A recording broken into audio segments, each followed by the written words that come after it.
CBS Sports, your 2018 home of March Madness. The Masters, the PGA Championship, PGA Tour, SEC football, the NFL, and February 3rd, Super Bowl 53.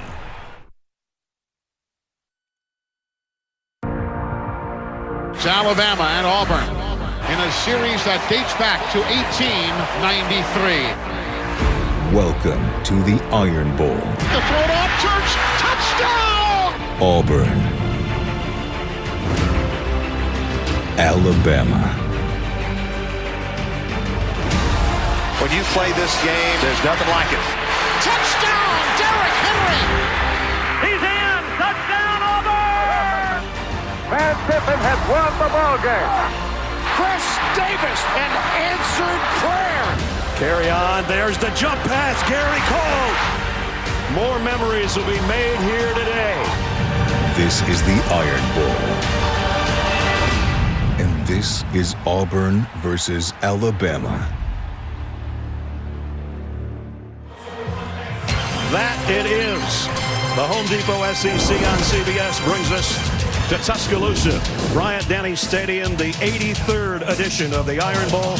The Auburn Tigers against the #1 team in the country, the Crimson Tide of Alabama, with 102,000 of our closest friends and a matchup of old rivals. Beautiful day for football. We welcome you, everybody. I'm Brad Nessler. It's been another dominating season for the Crimson Tide of Alabama. They come in with the top record in the land and the #1 ranking with the SEC championship next week against the Georgia Bulldogs. But it's not just this year. Over the past decade, let's talk about 11 years. 10 times in the last 11 years coming into this game, Alabama's been ranked either #1 or #2. But through those years, if there's always been a thorn in their side, it's been the Auburn Tigers for various reasons. It might be an iconic player, a once-in-a-lifetime guy on his way to a Heisman Trophy. It might be the most improbable of plays in the history of football, the kick six. Or it might just be one play that can kind of change the momentum of the game. A trick play that my partner Gary Danielson called before it even happened last year with Kerryon Johnson and that touchdown pass. And with that, I bring in the guy that called that play. And we think about that game a year ago when Auburn picked off Alabama, Gary. And two completely different teams, it seems like, this year, though. It's unbelievable, Brad. I turn on the tape from last year's game, and I go, who are these guys? And it's really for different reasons. Auburn, you know, without Kerryon Johnson, all of the weight has fallen on Jarrett Stidham. Unfortunately for Jarrett and Auburn this game, it is going to be his football game. To loosen up this Alabama defense, he has to come through, and he has to have his best game like he did last year. The offense, if you don't have a passer against this Alabama defense, they'll just bottle you up like they did Mississippi State. And he's also going to have to bring his legs like he did a year ago. That's the only way this Auburn team can move the ball. Well, a year ago in this matchup, Alabama was kind of struggling with their passing game with Jalen Hurts. So it's not Jalen Hurts' show anymore. We got a different look on Alabama. Yeah, there's no calling plays in this game because they're completely different. Tua is so good, they took out Jalen Hurts. This team was struggling a year ago, but when Tua took over, they became a different team. Instead of being running back centric, they've now become quarterback and wide receivers, and he's got 4 great ones. Devontae Smith, a little bit injured, but he had the catch against Georgia. Henry Ruggs, he's the fastest, 8 touchdowns. Jalen Waddle, number 17, a true freshman, has come through. And then Jerry Jeudy, he's got over 1,000 yards as a receiver. Those 4 guys have changed this offense along with Tua. Alabama has won 25 straight on this home field. That's a school record. But the last team to beat Alabama was Auburn last year at Jordan-Hare. What's going to happen in the 83rd edition? We're about ready to find out. It's Seniors Day as well. 14 scholarship seniors out there, the likes of Isaiah Buggs, Damian Harris, who could have turned pro last year but came back because he wanted to be a leader, he told us. Tight end Hale Henches, a huge part of the blocking schemes and as a pass receiver. And the guy that anchors it all on the inside, Ross Piercebaker. Some of the seniors today, a team that's won 52 of their 55 games in their Alabama career. They look to make it number 53 against their arch rivals today.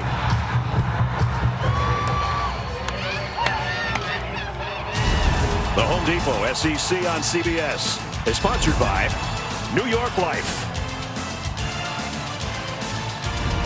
Dr. Pepper, Ford, and by Pizza Hut.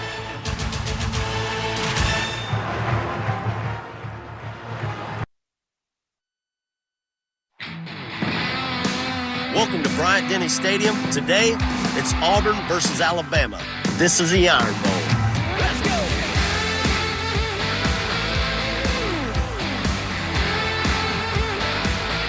We're just getting warmed up. Fired, catches it, touchdown Auburn. Judy is there. Touchdown, Alabama. We're just getting warmed up. The Home Depot SEC on CBS. The best game from the best conference. Auburn and Alabama just about set to do battle in the Iron Bowl. Before we kick it off, we check in third member of our team, Jamie Erdahl. Jamie? Brad, it is beautiful out here right now, but it has been a soggy 2 weeks here in Tuscaloosa. We saw when Alabama played the Citadel last week, the field got torn up due to wet conditions. Well, the rain continued into this week, and even last night, making Alabama do something they've never done before. Bring in 2 helicopters to hover over the field for 2 hours this morning. Well, the method seemed to have worked, because when I asked Nick Saban when he checked on the field at 12:30 how it looked, he said, pretty good to me, but who knows how it gets torn up as the game progresses. And you know, with these choppers, Brad, I have to say, in the infamous words of Robert Duvall, it smells like victory down here. Gary, you were down on the field before the game. I'll give you a slightly different. I asked the groundskeeper, how does it look? He said, after I talk to Nick, I'll tell you. You got to go through Nick for everything. Exactly.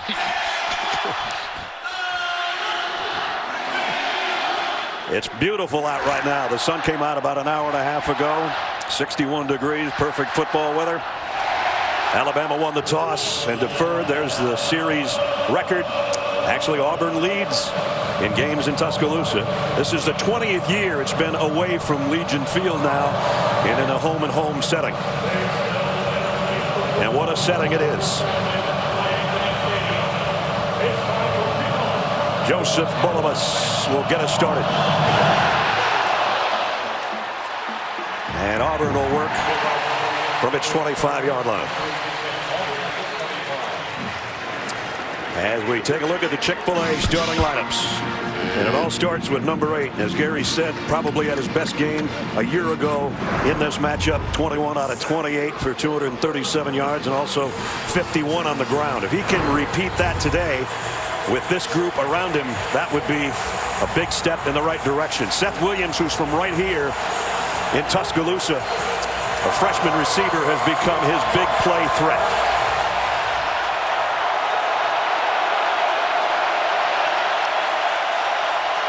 Chandler Cox in the backfield with Jatarvius Whitlow, but it's Stidham on a slant and in and out of the hands of the guy I just mentioned. Williams dropped it. Defensively for Alabama, we talked about some of their seniors, including Bugs. Anthony Jennings coming off probably his best game. 11 tackles and a fumble recovery for a touchdown in the win over the Citadel last week.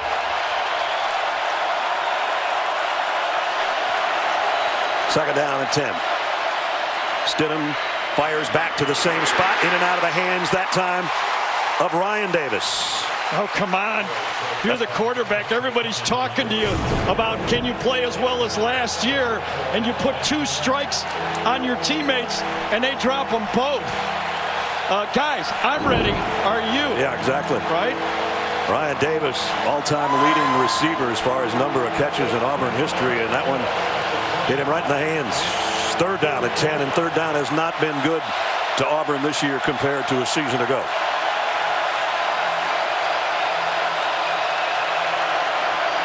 Stidham steps up, fires sideline, knocked down by Shaheen Carter.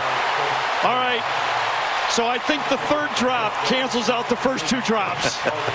Because Jared is very fortunate that this wasn't a pick 6.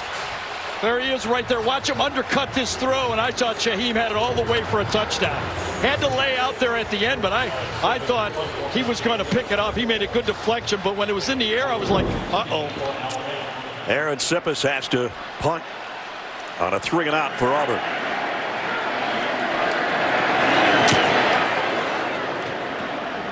End over end, fair catch taken around the 25-yard line by Jalen Waddle. And so that brings out maybe the Heisman frontrunner,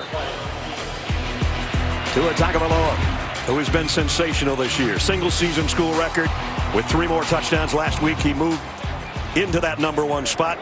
We had a late flag on the punts. Yeah, I think it's going to be taunting on the play. After the play, personal foul, unnecessary roughness, number 8 on the receiving team, half the distance to the goal, first down. Yeah, I saw the mix-up there. I knew it was on Alabama. I thought it was going to be taunting. Called it unnecessary roughness. That's the way Josh plays, basically. He is a bundle of it. What did Nick say to him? He's like a demon out there. Yeah, jeez. So they back it up around the 12-yard line to open things. Half the distance, 12.5-yard line, if you want to put it that way. Damian Harris in the backfield for Alabama with Tua. Making his first start in an Iron Bowl. And it is Harris straight up the middle. Good run to open things. Got it out across the 17-yard line as we take a look at the Chick-fil-A starting lineup for Alabama. You already saw the leader, number 13. And here's the group around Tua. Henry Ruggs coming off career high 6 catches a week ago. And that's just one of those 3 guys that Gary talked about in the open. Unbelievable group of wide receivers. On 2nd and 5. Tagovailoa wide open. Jerry Jeudy. And Jeudy out to the 30-yard line with a first down. You know, obviously this team is different because of the skill set of Tua Tagovailoa. But because of that, instead of having in the past 1 receiver like a Julio Jones or Calvin Ridley, Amari Cooper, it's really 4 or 5 of them. 5 different receivers averaging more than 18 yards. And if you throw Irv Smith in there, who's the tight end. Damian Harris on the carry against an Auburn defense that comes in 10th in the country in scoring defense, led by 3-year starter, middle linebacker, and leading tackler Deshaun Davis. And this is the team that has to help out their offense. They have 7 returning defensive starters from this game a year ago. We've been talking all year about the defensive line. Let's see what they do. Here they come. Tua stands in, delivers a strike, and it is Irv Smith, and another first down, Alabama. Because of the quarterback who can pull the trigger, the defense now says we don't have to stop 1 guy. We have to stop 5 different players. When Tua drops back, like I said, like Ness said I called the play last year. I ain't calling any plays this year. I don't know where that ball's going. I'll tell you. No idea. First down at the 45. It's going to Damian Harris on a handoff this time. And Harris, his final appearance at Bryant-Denny Stadium. He's off to a good start. Picked up almost 5 on that carry. Octavius Russell made the tackle. So the hope for Auburn is that they turned on that Mississippi State football game. You know, it didn't start out right, 21-0 for Mississippi State. Right. But then their defense kind of found their footing, and they started to make plays in the backfield. I think that's the challenge for that Auburn defensive line and their 2 linebackers. Can they create some negative plays? 2nd and 5 right from midfield. Play fake, bootleg. Tagovailoa throws in and out of the hands of Ruggs. Nice coverage back there defensively by Jamel Dean. Might have been Javaris Davis. I think it was Davis, number 13. Bootleg coming across. Question was, did he get on him just a little bit early? Nah, not close enough to make that call. I think that's good defense. Yeah, good play. Third down percentage, you see, one of the best in the country. Alabama 3rd in the nation at 54+. Remember, on 3rd down, Mississippi State brought extra people. What will Auburn do? 6. Tagovailoa lofts it deep, just overshot Jeudy. And Alabama's going to have to give it up. There's the game plan. Put pressure on Tua, make him throw it before he wants to. You get both linebackers coming man-to-man. Tua feels the pressure, and he has to make a quick decision and an accurate pass. That time, defense won. Auburn's got to feel good about that, even though they gave up a couple of first downs, a 13-yard and 11-yard completion. But Tua's last one off the mark. And so Mike Bernier will punt it away. Anytime you get a stop against this Alabama offense, no field goal, no touchdown, you consider it success. Absolutely. Wow, what a punt. Too far, I think. No, maybe not. It took a bounce backwards. Nice kick. Going to be around the 10-yard line, but I thought it was heading to the end zone. Just soggy enough where that ball didn't put. Just enough of a divot. Yep. If those helicopters would have been out here another 10 minutes, that goes into the end zone. From the Chick-fil-A pylon cam, ball coming right into your living room or wherever you might be watching. Auburn back on offense when we come back.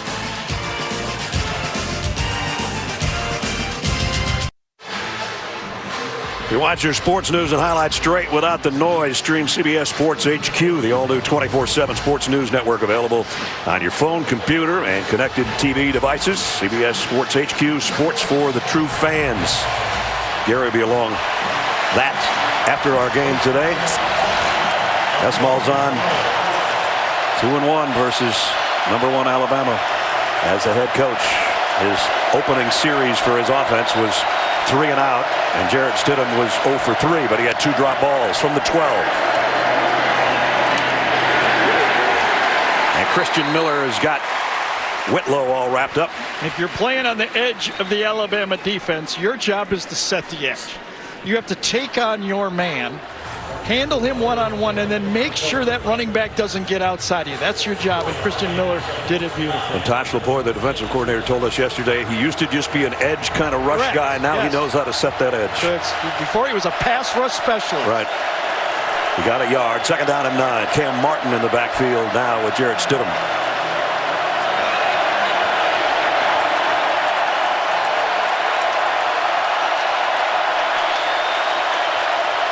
Taking a long time on the play. Finally, the snap. Straight up the middle on a run, and a good one for Cam Martin. He's close to a first down. He might have it. Got the substituted defense that time.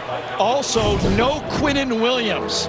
When number 92 is not in the game, that is a run key for this Auburn offense. And now first down run this time. Out to the 25. Think about that, Ness. If you're looking at this Auburn offense and the trouble they've had running the ball this year, they're averaging 167 yards per game, the lowest of the Gus Malzahn era. Yeah. And a key, usually you key safeties. You have to be a really good nose tackle when they start keying you as run-pass key. That's what Quinnen Williams is. You saw 92 trot back out there, so he's on the defensive front. Shivers into the clear. He's got unbelievable speed. I don't know if they're going to get him. Shaun Shivers, touchdown. There is a flag down at the 25. If it's not against Auburn, it's a 75-yard touchdown, but it might be coming back. I think that's Isaiah Buggs down, too, on the play.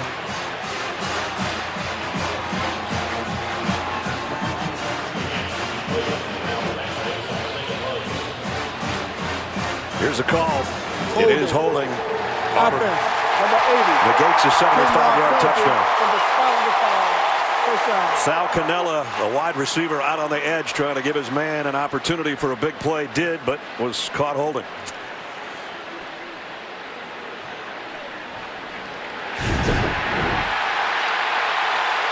Cannella right there holding on Moses. He's got jersey. That's not a lot. Yeah, but he didn't pull it. Unless there's something on the other side of that jersey. I did not see a tug. I saw his hand on there, but I did not see a pull. Let's see it from this side. Yeah, you saw it better from this side. That was the front of the jersey that got the tug, and that slowed Moses down as you see Isaiah Buggs going off the field. He's one of their leaders, one of the seniors. They're leading team in sacks. And hopefully he's going to be all right. Doesn't look too good right now, though.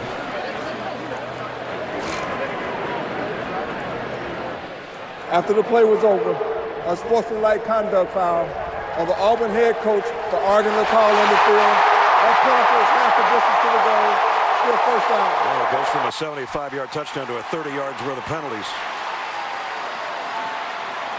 Unsportsmanlike conduct on Gus Malzahn. We saw that earlier today on Urban Meyer in the Ohio State-Michigan game. And he's still hot. Here's another look at Isaiah Buggs. Also on the backside right there. Let's see. It's a cut block away. Oh, you can see the knee go back. His heel was in the ground and his left knee buckled backwards. So now it's 1st and 27 instead of 7-0 Auburn. Empty backfield for Stidham from the 8-yard line. Throw to the outside is dropped again. Whitlow, and that's 3 drops in the opening 5 minutes of the game. Last year's game, as I charted, the first 15 plays, Auburn threw the ball 10 times. And in that first start of that game, Jarrett Stidham was 12 for 14. They had 9 first downs. So you can see they feel they can throw the ball. They're going to throw the ball short because of the pass rush. But come on, guys. This is high-level football. You got to catch those, especially against this Alabama team. It's not Stidham's fault that he's 0 for 4 right now, that's for sure. He'll try it again. There's one that's caught, but it's not going anywhere. Yeah, caught, almost conceded that time by the Alabama defense. Ryan Davis made the catch. Pickup of maybe a half yard. This was Gus when the penalty was called. He was out on the field. Yes, and that rule was instituted a year ago. That the coaches cannot come on the field and argue. You can call your team and ask questions, but you cannot argue. 3rd and 26. There aren't a lot of plays in the book for this particular situation. The goal is no turnover here. And with that, they keep it on the ground, and they'll be punting from right where Christian Miller made that tackle.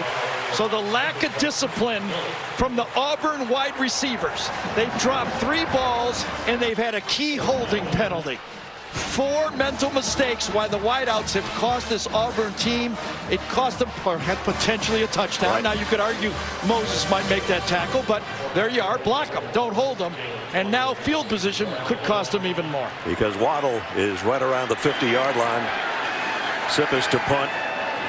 He's going straight up with it here. Waddle has to. Oh, got fair catch. He got run over. And there's flags all over, and I hope he's not hurt because he was not looking. He was only looking at the ball. And Javaris Davis just leveled him. And that brings out the Boo Birds here at Bryant-Denny.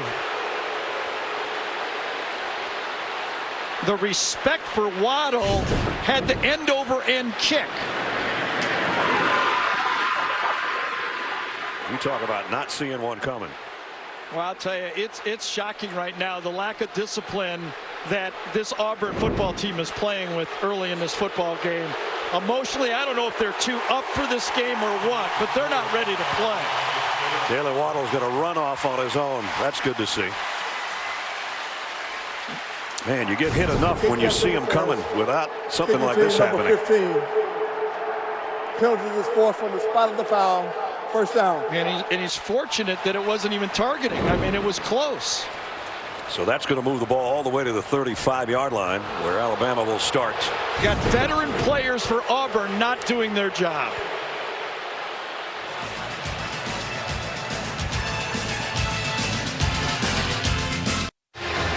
I don't know if you can make more mistakes in the first half of a half than Auburn has and still not be behind on the scoreboard. Drop passes, a holding call that negated a 75-yard touchdown. And then this on Jalen Waddle. And they're spreading it around. You know, 5 mistakes, 5 different players. Still no score. And now it's first down at the 34-yard line. And now it's dangerous time, though. When you get in this situation, you look for this Auburn, Alabama team to go deep here. Josh Jacobs in the backfield with Tua Tagovailoa. That's Ruggs in motion. Play action here might be the play that Gary said. Incomplete. Judy, the intended receiver. Jamel Dean was covering. And Noah Igbenogany did a good job of staying with his receiver and staying in front of him. Judy's got the speed. He ran stride for stride. There's the matchup right there. Man to man, you got to run with him. You know what it is. And Jamel Dean, who made a play on the ball there, is still down in the end zone after a diving attempt at an interception.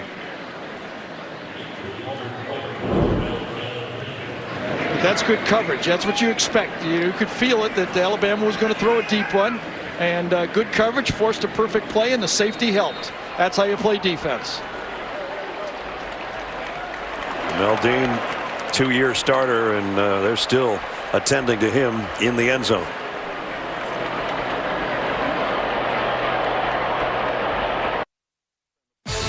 Adam Zucker in New York with this Ford update. Number 10 Ohio State's on their way to the Big Ten championship game. Dwayne Haskins, 5 touchdown passes. He's broken Drew Brees' conference season record, 62-39 the score. It's the most points Michigan's ever allowed in regulation. Buckeyes going to be climbing the rankings, guys. Wow, did the West Virginia-Oklahoma game break out up there in Columbus? Yes. All the Big Ten and SEC people were saying, Big 12, you don't know how to play defense. Whoops. Exactly. I think it's going to be Josh Jacobs' time now, don't you think? He's in there. Second down at 10. And Tua's going to come the other way. Out in the flat. Ruggs, and he broke a tackle. First down inside the 15. Told you I couldn't call plays anymore against these guys. Used to be really easy. You do this thing for 12 years, you get a feel for their offense, and now forget it. Different offense. Different offense. Ruggs picks up 20, so completions of 11, 13, and 20 for Tua Tagovailoa, and they're in the red zone,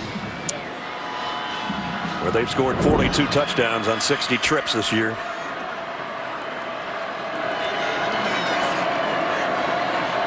From just inside the 14.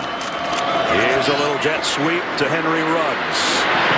And Ruggs got more out of that than I thought he would. Let's check in with Jamie. Good news on the injury front for Alabama. You saw defensive end Isaiah Buggs go into the tent. He is good to return. Has a sleeve on that left knee now. Jalen Waddle came out, helmet in hand. He looks available to return to the offense. All right, Jamie, thanks. And Jamel Dean, by the way, for Auburn, is back out there on the field after limping off earlier and defending that pass in the end zone. Second down at 6. Red zone touchdown defense. 29% is good. And Jacobs finally gets a call. He got about 3. I think Georgia had about 9 plays inside the 10-yard line against this Auburn defense, and Auburn defense stood him up. There was even a targeting penalty in the middle of it that kept it going. So these guys bow their necks down here, but it's going to be a big challenge here. This Alabama offense much better inside the red zone. That Georgia's been struggling in goal-to-goal situations. Georgia didn't struggle today against Georgia Tech. That sets up our matchup next week in Atlanta. 3rd and 3 to run all the way for Tua Tagovailoa. First down and touchdown.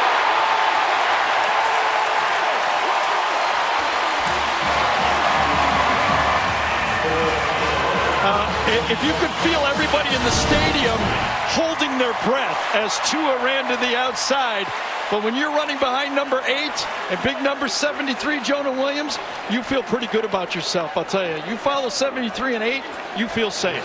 Tua's going to come right into the pylon cam for the touchdown, his 5th rushing touchdown of the year. Well, they didn't have to go far because of the penalty on the punt return. But they're on the board first. Bulovas' extra point is good. 6:38 remaining, first quarter. 34-yard drive in 5 plays. That was play number 5, and touchdown on the ground number 5 for Tua Tagovailoa. 7-0 Tide.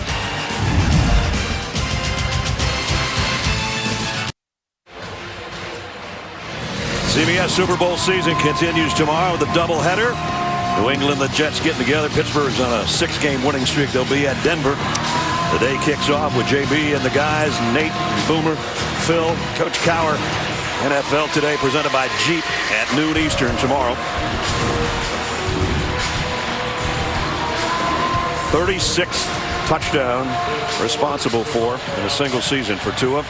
31 through the air, the 5th on the ground a couple of moments ago. And a 7-0 lead.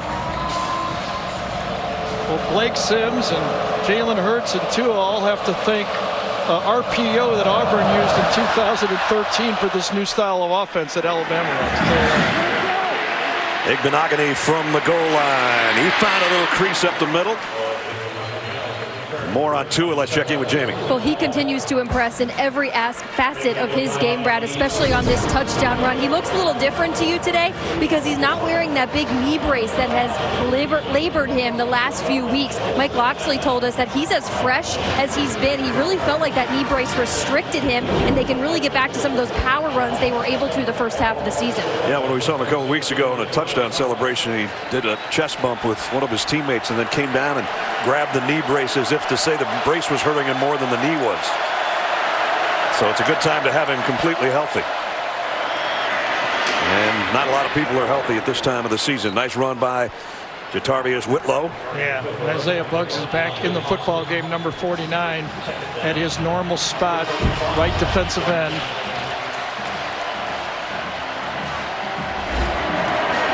And that's going to be a first down.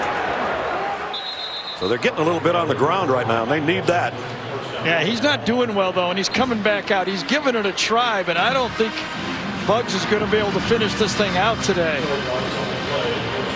You know, ironically, the week before against Citadel, they were worried about the cut blocks on their defensive linemen, and that's what got him in this game, a cut block on the backside.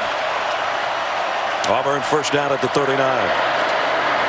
Whitlow again, little delay, and then he just powers his way for about 7. Redshirt freshman out of Lafayette, Alabama, getting warmed up. You know, we talked in the open about not having Kerryon Johnson, but also that Auburn offensive line was very young this year, replacing 4 seniors at the start of the year. It's going to be just a little bit short. The first down, bringing up a third down. Alabama, a 7-0 lead on a short drive that took only 34 yards in 2 minutes. Auburn's made a lot of mistakes. It had a 75-yard touchdown run called back because of a hold. And now at the 5-minute mark of the first quarter, they've got a third down and short, just on their side of midfield.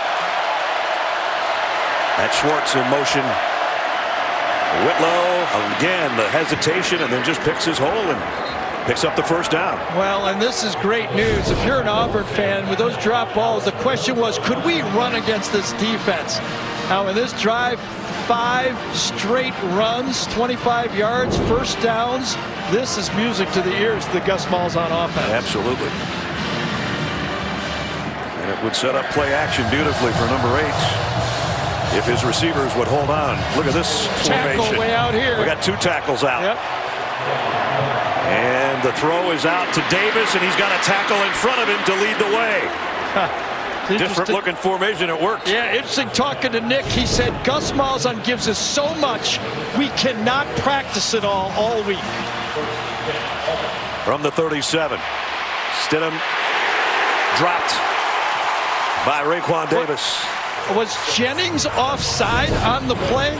I thought Jennings, number 33, got a little bit of a head start on that one, but it was not called. He must have timed it out perfectly. I think Jared thought he was offside too. Yes, he looked at the referee like, what's that? Trying to go fast works sometimes, but when everybody's not on the same page, it produces negative plays, and that time it did. It was actually Brian Ray that made that play, not Raekwon Davis. They were all in the vicinity. Quinnen Williams as well. Second down at 13. Stidham had it squatted down at the line of scrimmage, and that was Jennings.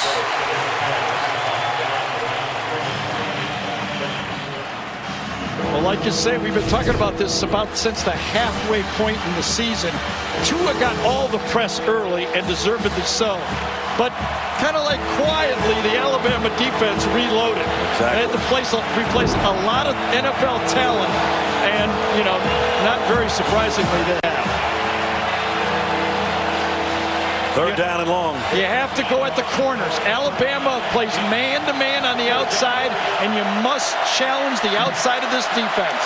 And that would be Savion Smith and Patrick Surtain. Third and long for Stidham. Stands in, Goes over the middle to his short man. It's Whitlow in the open field. And Whitlow has got it down to the 14-yard line. Well, the veteran play this time for Jarrett Stidham. He got decent pass blocking. He saw the late rush and dropped it off. That really says a lot for your quarterback in this football game. He's got all those drops, keeps his wits about him. Big pass play of 23 yards, and now Whitlow back on the ground. And didn't get much, if anything, there. I don't know if Alabama had too many players on the field that time.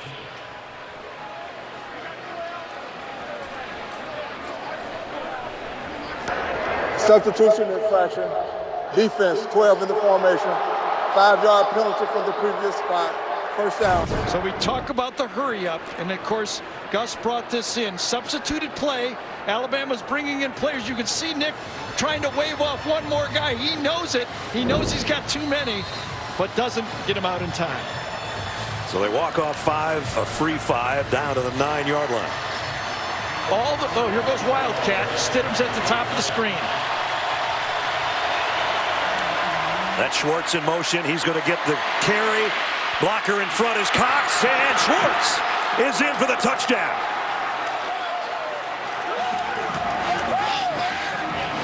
It was the running game, and then it was Gus being Gus. Gus ball is what you've seen right here.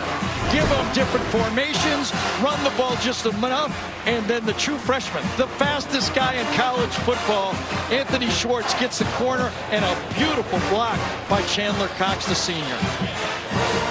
Anders Carlson in for the point after.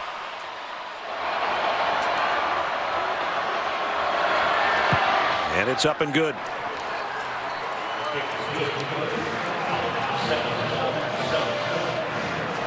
So that quieted the crowd at Bryant-Denny. It fired up the Auburn coach. 73-yard drive in 10 plays.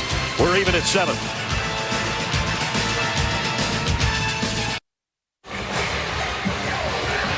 Key play on that drive on a 3rd and 13. That 25-yard pass to Whitlow from Stidham. That kept the drive going. And then, as Gary said, Gus being Gus, a little trick play on the end around to Schwartz. And that's Schwartz's 4th rushing touchdown of the year. Yeah, and remember they had the 2 tackles out there, too, that's for the right. one play. Yeah. Carlson's kick was out of bounds. That's not good.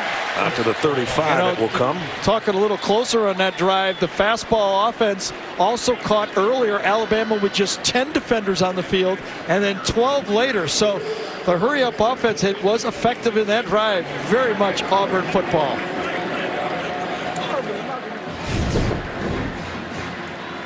This is the key play in that drive as Stidham just goes right over to number 28, and there's nobody in the picture. And that was a busted assignment by Mack Wilson that time. He thought he could get to the quarterback in time, and he could not. And then here comes Schwartz right at you. Najee Harris in the lineup for the first time for Alabama. He'll get the call and dropped. No gain. Tyrone Truesdell in on the stop. Gus Malzahn. If you go back to 72, Auburn wins over undefeated Alabama team 72-89, and then Gus in 13 and last year at Jordan-Hare. But they haven't beaten a top 5 team on the road in 11 years. Picky. It's always something with these fans nowadays. 2nd down and 10. Josh Jacobs in motion. Tagovailoa the throw. A short one to Devontae Smith out to the 40. So here's the tape that I think Kevin Steele and Auburn saw was this Mississippi State success later with their 5- and 6-man blitzes put a little pressure on Tua. It's just clear as day. If you don't put pressure on him, you don't have a chance. Kevin Steele, defensive coordinator, just leaned out of the way. He's behind it. There he is. And now it is 3rd and 5. Will they bring a little extra heat?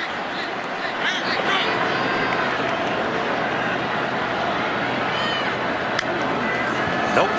3-man rush. Tagovailoa in trouble, though. Does his spin move. And now runs back up the middle. Trying to get to the first down. Got it. And then some. All the way to the 39-yard line. That knee looks pretty good. Yep. And those fakes look pretty good, too. Marlon Davidson put pressure on him, but he evaded. And the scouting report on Tua is when he scrambles right up, straight. And it's exactly what he did there. If you're rushing Alabama, you have to do what they kind of call crush the can. You can't come around the edge. You got to crush that can and put pressure on them up the middle. And it's easy to say because I got to say, that works against every quarterback. 21-yard run to the 39. Jacobs in motion again. He looked that way and comes back to Najee Harris, who puts the brakes on and then got tripped up. That could have been a big play, but a nice job. Derek Brown stayed there along with Darrell Williams and tripped him up. Yeah, one of those veteran linebackers. 7 of these defenders started in this game a year ago. Number 49, Darrell Williams, smart player, comes back, just trips him up with one of those shoe dust tackles. Beautiful play by Williams. 2nd down and 8. Might be the final play of the quarter. Tagovailoa, RPO goes out to Jacobs. Jacobs driving. Wow, trying to work to that 1st down marker, and he's really close. Thomas and Atkinson trying to keep him from moving the chains, and we got a flag down.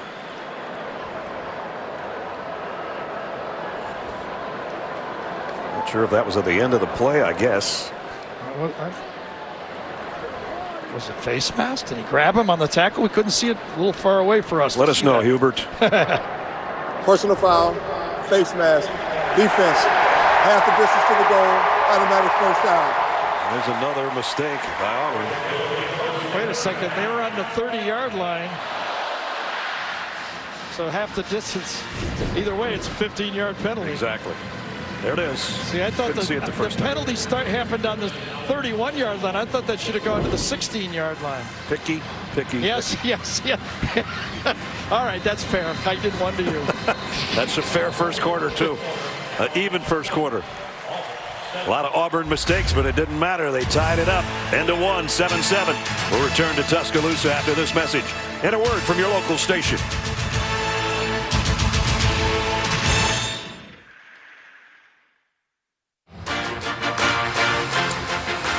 Just about set to start the 2nd quarter here in Tuscaloosa.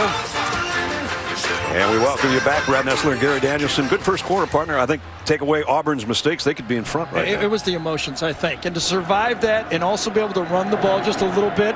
But remember, you got to score. You cannot let up. I mean, they got a good defense, but I think you're looking at least getting into 30s to beat Alabama. Alabama beats everybody by an average of 36, so you got to put points up. It's sort of like playing the New Orleans Saints or the LA Rams. If you don't score points, you got no shot. But they do have 7 on a nice drive the last time they had it. And now Alabama, first time not leading at the end of a 1st quarter. This is a rarefied air for the Tide right now. But they have it at the 14-yard line. Najee Harris in there with Tagovailoa. Tua's going to throw it out to Judy. And it's 1st and goal just inside the 5.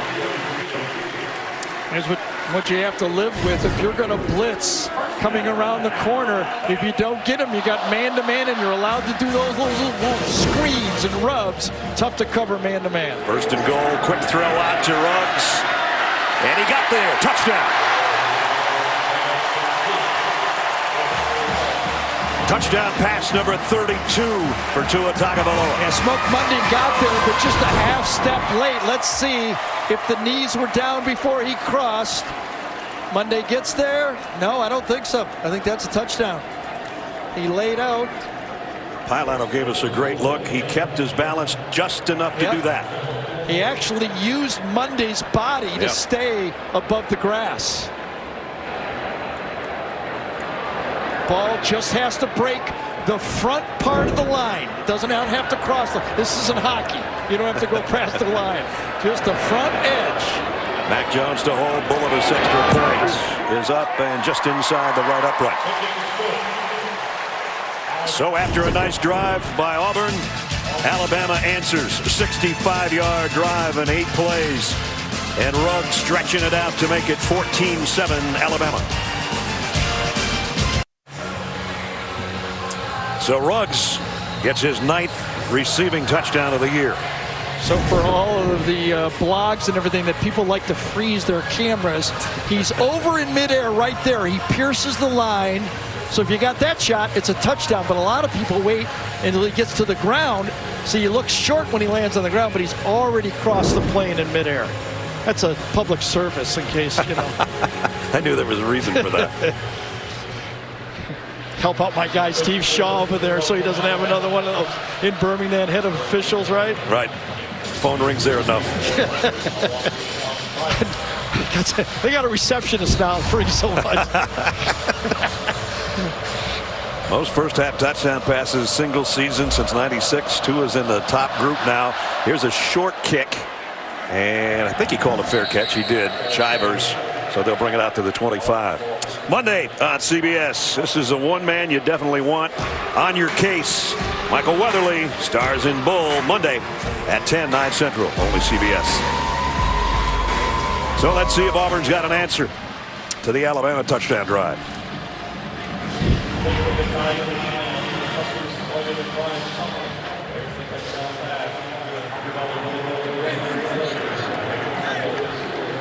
Total yardage 121 for Alabama.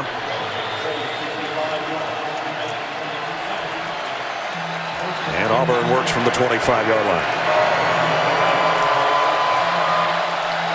Chandler Cox in there. He's the motion man out of the backfield. They throw it out to Davis with Chandler Cox in front of him, but nobody got a block. And it's a loss. Xavier McKinney made the play. Well, Ryan Davis had a football game against these guys last year, 11 receptions against them, and he is basically a running back on the outside of the formation. They get the ball to him as many times as they can out there in space. And he caught 11 balls a year ago for 139 yards in this matchup at Jordan-Hare. 2nd and 12. Stidham has time and now running out of it, and he's going to get rid of this one. Got some late pressure from Ryan Ray. Most receptions by quarterback wide receiver duo, Stidham to Davis. Boy, remember the days Pat Sullivan on his way to a Heisman Trophy to Terry Beasley. Talk about passing some big time names in Auburn history. Historic names. Yeah.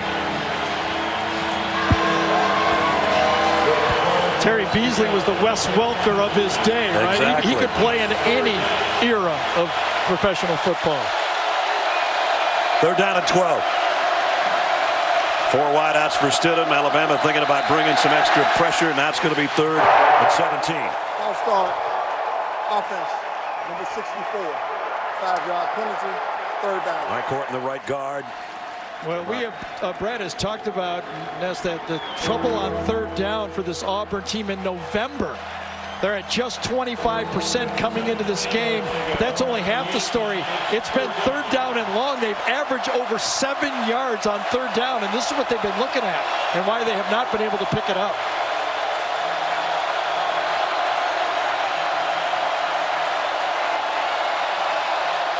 Christian Miller in the middle there for Alabama is going to back out of there. It's just a 3-man rush from 3rd and 17.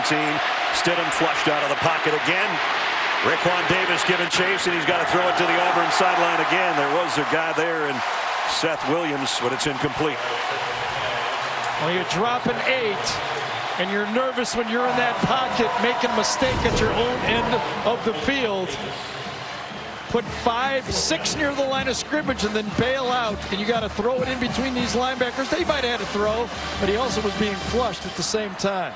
Yeah, Davis, a big fella with a push there as he got rid of it, and now it's Aaron Sippus into punt again inside his own 5. Jalen Waddle is back in there. And the rugby-style kick, and Waddle will have a crack at this one from the 31. And goes down to the 31. Nice job by Jamal Dean. Yeah, what a play. Jamal Dean, the transfer from Ohio State, been playing here a couple years and really coming on. Alabama gets the stop they were looking for. Their offense will have it when we return.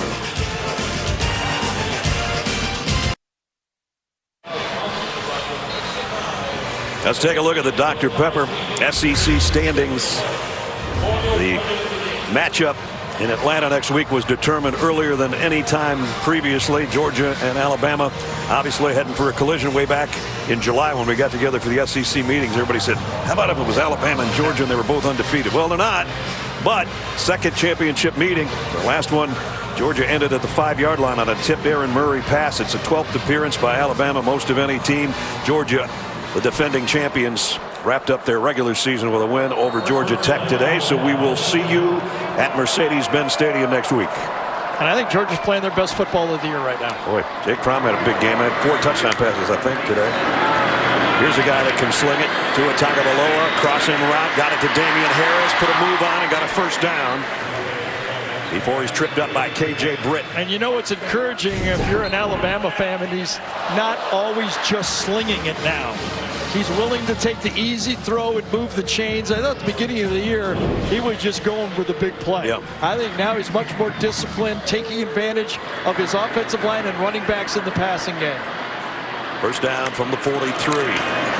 Damian Harris on the handle. Follows his blockers, gets out around the 48 before he's marked. A whole bunch of Tigers there and a whole bunch of Tide players trying to push him in the right direction. Williams and Igbenogany finally slowing down anyway. I know the rest of the league will probably be happy to see Damian Harris finally leave. I won't. He's about as fun a guy to talk to as we've had in this league in a long time. He is a classy young man. Here's a pump fake and the throw, and it's over Irv Smith's hand, incomplete. Igbenogany again did a really good job of taking his man. When you're playing man-to-man, nothing trumps your guy. Greg McElroy next on the hit list for Tua. Another 35-yard pass, and he's going to be in there. He might make it all the way to number 2 spot before the day's over. We'll just have to wait and see. Just incredible to think back. Just a year ago at this time, he didn't even play him. Nope. Okay, and how different he is, and how different Alabama is because of that. Jalen Hurts, great career here. Of course, all those transfer things will start being talked about Jalen soon. Josh Jacobs, little delayed trap, and Jacobs, first down. Whoa, there he is. A big hit to Igbenogany. Hello. He's very difficult not to give the ball early in the football game because he sets the tone. Now, personally, I think this is something college football has to look at. When the offensive player uses his head as a weapon, I don't know what the defender's supposed to do. It happened on Tua on the run, touchdown run. I really think the rules and the officials need to look at that for a safety reason. Now the phone calls just started in Birmingham again. Well, I didn't say call it then. It's not a penalty now. It's not a... Ball start.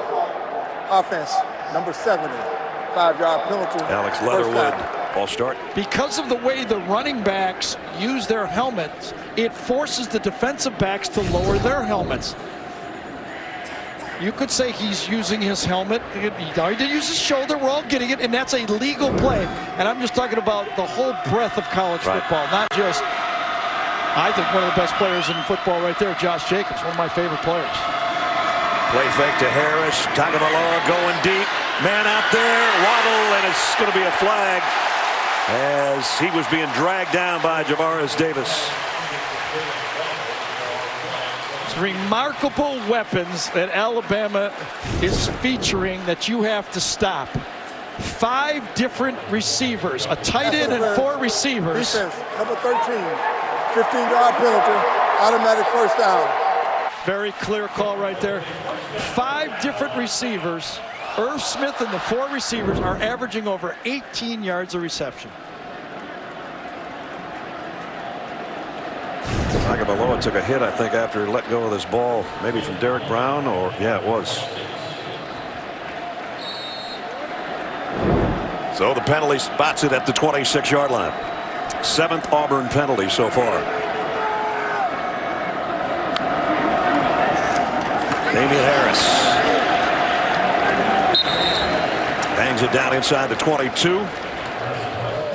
It's a big stop for this Auburn defense. Can they just hold Alabama to a field goal here? You got to stay in touch. You got to stay and keep hope in the football game if you're the Auburn side of the field. Alabama knows we put another one here and you're going to start pointing fingers on the other side of the field. Good point. Tagovailoa looks left. back to the right and throws it in the dirt. Herb Smith was the closest guy. Yeah, and Pierce Baker and Leatherwood that time were 10 yards downfield. They had screens going both directions that time. And of course, if the ball is thrown behind the line of scrimmage, it's not called. But they had double screen, and Pierce Baker goes, I was wide open on that.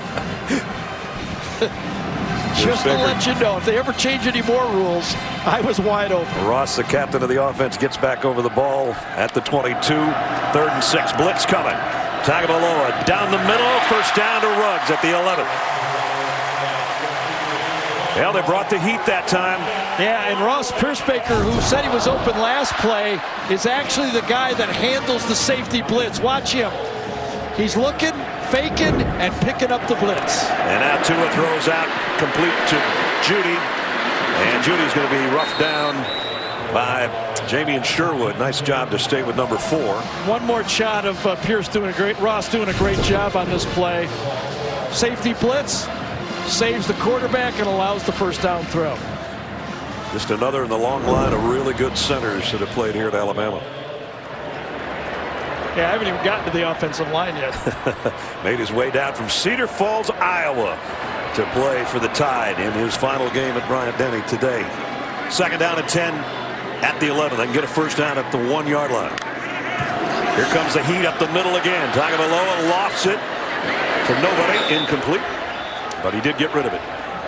A lot of times near the goal line, you have the tight end and the quarterback on a read route. He's called a cop, corner or post. And this time, Irv went to the post.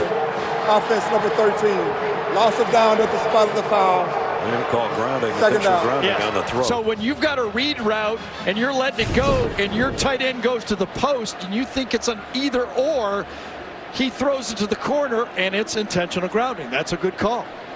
If you're going to read those read routes like that, you better get it right, or you're susceptible to have an intentional grounding call, especially when there's pressure on you. Well, that backs the line of scrimmage to the 21. This is where Tua would say it's okay. We just have more room to throw. Yeah, well, this is a must stop for this Auburn defense right here, especially with the kicking problems for Alabama. They only bring 3. Tagovailoa, but still that 3's going to get there. He gets away, throws late, and it's incomplete, isn't it? Or did he catch it? He called it a catch, but it's going to be close. Well, it's still going to be 4th down anyway. Yeah, but a lot closer. The getaway, as you thought it was a sack, we thought maybe it was a sack too because of the outside, but this makes it a much easier field goal. Let's take a look one more time. Yeah, I thought Derek Brown had him back there. I don't know if that's a catch or not. But well, I can't get any closer look, but they should look at it because it's a big difference in the field goal. And Bulovas is out there. And I think this is a good stoppage. Let's make sure on this.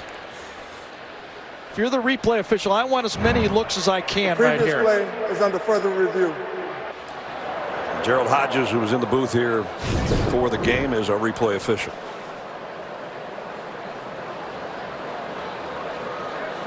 If it's a catch, it's a heck of a catch, and if it's not, it's a heck of a attempted catch. There we go. All right, there you go. He gets one hand underneath it. Boy, that might have hit the ground. Now it was called to catch. Right.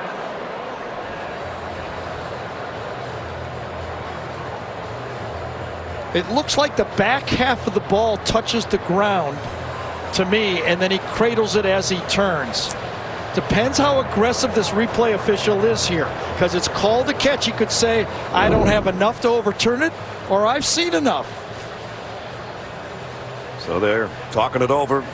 It would be about a 30-yard field goal attempt if the catch is confirmed or unable to overturn it anyway. And it would make it easier for number 97, who you saw his numbers. Joseph Bulovas, 11 out of 15 on the year. I don't think it's definitive, but you could say, I think he landed on it and pulled it in afterwards. It's a holiday season. What would you do, Ness, if you were in the replay booth? Well, when I called it live, I didn't think he caught it. I'll tell you what, I saw Ness go after a turkey leg just that aggressively. And it was his. They called it a catch, too. Here's the call. After review, the ruling on the field stands. It is a completed catch. 4th down. So it's a catch. It was definitely gray area. See if Joseph Bulovas can hit the field goal, which will be a 30-yard attempt. And remember, the word stands means they're not confirming. They're just saying there's nothing there to change the call. Yep. From the right hash mark, Mac Jones, the 3rd-string quarterback, to hold.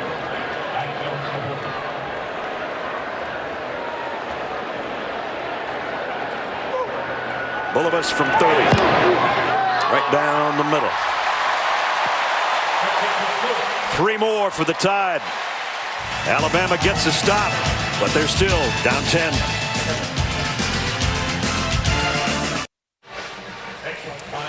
Our aerial coverage is sponsored by State Farm, here to help life go right. So looking at Bryant-Denny Stadium in Tuscaloosa. Well, that's on their one successful drive. They started out with 5 straight runs, and then that opened up the offense to go Gus Ball.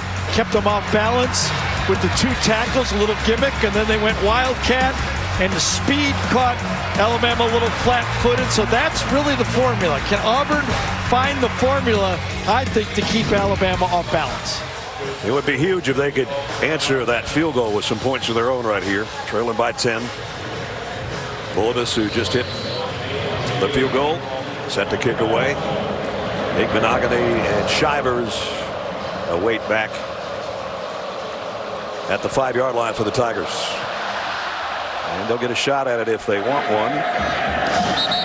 Fair catch was called for, so they're bringing it out to the 25. Let's test your knowledge with today's Aflac trivia question.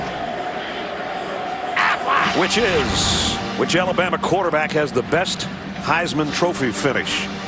A lot of people think that young man right there might be the front runner, but who had the best finish? I know what's running through your mind. There's guys in the Hall of Fame. You go back, you know, right? Might not be those guys.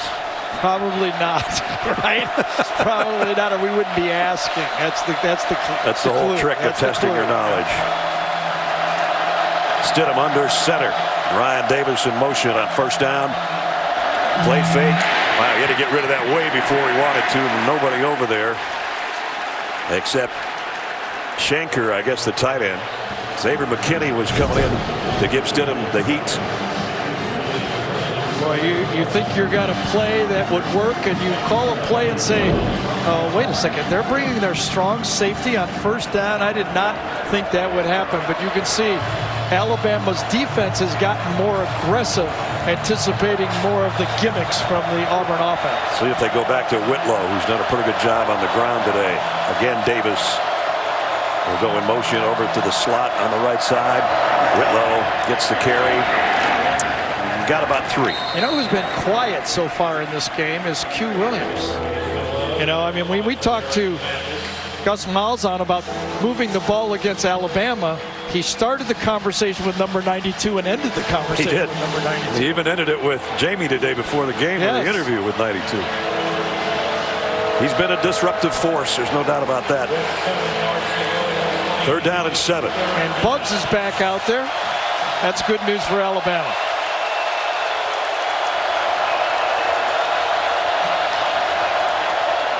They bring an extra man in Mac Wilson, and down goes Stidham. And a flag.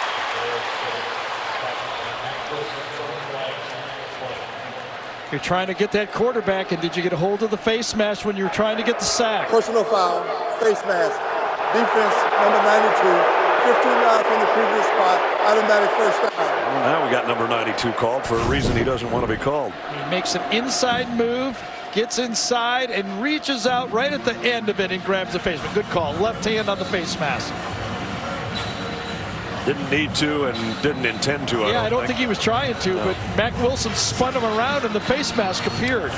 So take away a sack and pick up a 1st down. And this is the help you're going to need if you're Auburn. You got to find some way to kill the clock, make some 1st downs. That's how the successful drive started. A couple 1st downs and then open it up with the fastball. Gus can't go fast and get a 3 and out. It just gives the ball to Tua. A couple 1st downs and he will. Now they've got it ready for play at the 43.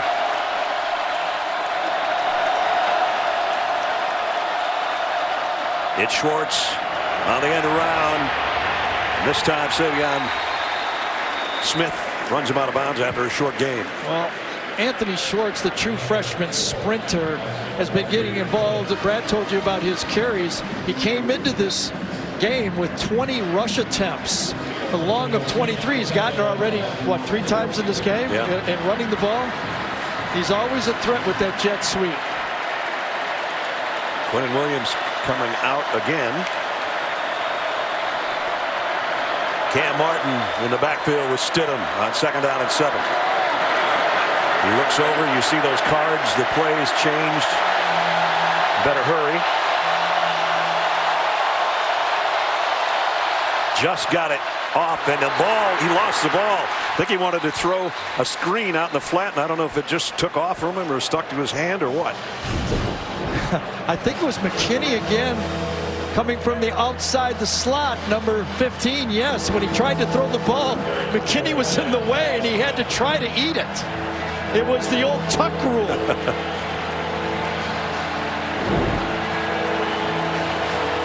So 3rd down and 7.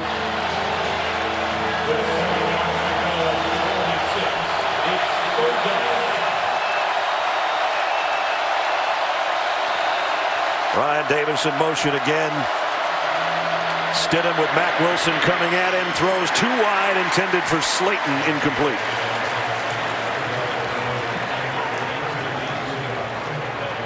You could feel the pressure if you're the quarterback right up the middle. Q Williams puts Caleb Kim right on his back. You could feel him climbing your legs. He does not quite step in to throw, and it sails on him. You see Q Williams right there. We didn't mention his name until this series, and all of a sudden he's a part of everything in this series. 3 straight plays. Shippers, low snap, punt, high end over end kick. And they just let it go. It's going to be around the 15 or 16 yard line. So Alabama has got it back. Mack Wilson and the defense for the Tide does its job again. Adam Zucker in New York coming up on the Geico Halftime Report. Rick, BJ, and I get you caught up on today's action, including Vanderbilt and the Vols going for bowl eligibility. Kyle Shermer's 12 for 12. Kalijah Lipscomb getting in 14-0 Vandy. Doors trying to win 3 straight in the rivalry for the first time since the 1920s. Back to Tuscaloosa. All right, Zuck, thanks. Back at Bryant-Denny Stadium. We asked you the Aflac trivia question a little earlier. And it was who had the highest finish of any Alabama quarterback. A.J. McCarron in 2013. Yep. Tua having a good time out there. His mom and dad looking on from the stands. You wonder what his numbers would be like if he played in 4th quarters this year. Josh Jacobs going to be dropped for a loss. And Deshaun Davis on another tackle, over 250 career tackles for him. I don't think Kevin Steele and Auburn can be upset with their defense. They're keeping the throws in front of him. You know, Tua's what he's got, just over 100 yards throwing the ball. He's 13 for 18 for 108. You know, nothing big has happened. Got that one out to Judy short of the first down. Not a lot of missed tackles. I mean, you know, you can't do much better with an offense than this. You just got to hope that your offense helps you out a little bit. As we approach the 6-minute mark, 3rd down coming up for Alabama again, 3rd and 3.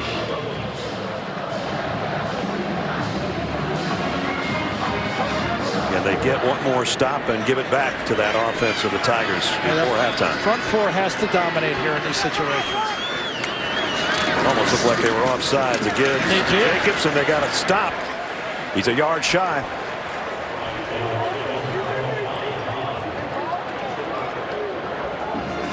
Miller, number 8, one of the rotated players in there, comes off the block and makes the tackle. Takes on Deontay Brown, stays alive, and makes the play. They did their job again. Yeah. Deontay Brown has been knocking people into the secondary, but that time Miller does a nice job. Bernier to punt. Ryan Davis back for Auburn around the 35 on the other end. Auburn will have 5 minutes to play with here. They block the kick. Auburn's got it on a block punt. Think it was Smoke Monday, maybe. At any rate, there's the big play they needed. Yeah, if you're going to beat Alabama, you've got to beat them a little bit in every area. You just can't beat them on defense or offense. You got to win special teams. And this time, wide open, just turned over Smoke Monday. Going against that three-man protector, they opened up a hole for him to run right in there. He smoked him. He did. Now can Auburn take advantage at the 23? Sugar huddle. They'll break fast and snap it fast. Empty backfield. And again, Stidham wanted to go out in the flat. We lobs it out there to Schwartz, who got leveled. Offensive lineman Wanogo got out there and caught it. But again, the play was blown up. They thought they had something working on the outside. Oh, what a tackle that time by Smith. And Wanogo was standing out there because he's not eligible. He couldn't do anything. He was just supposed to be a blocker. Exactly. Nice catch, though. It was. Tonga Wanogo says, I'm out here and I'm open, but I'm not eligible. So throw it to somebody else. Second down and 10.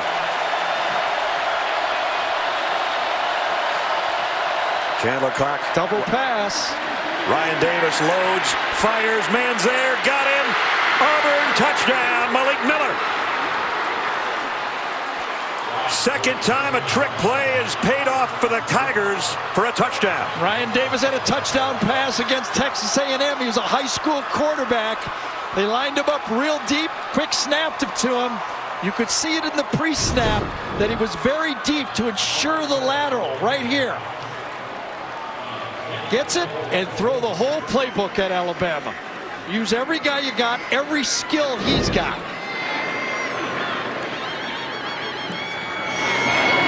Extra point is good. Well, Gus had the jump pass last year. Yep. And now the throwback wide receiver pass this year.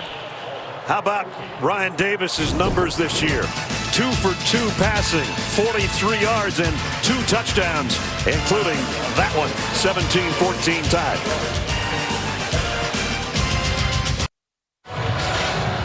Only had to go 23 yards in a couple of plays for Auburn after the block punt. And they make it a 3-point game, 17-14. Alabama will get the ball back. Kicking game in this game has always been part of it, right? No kidding.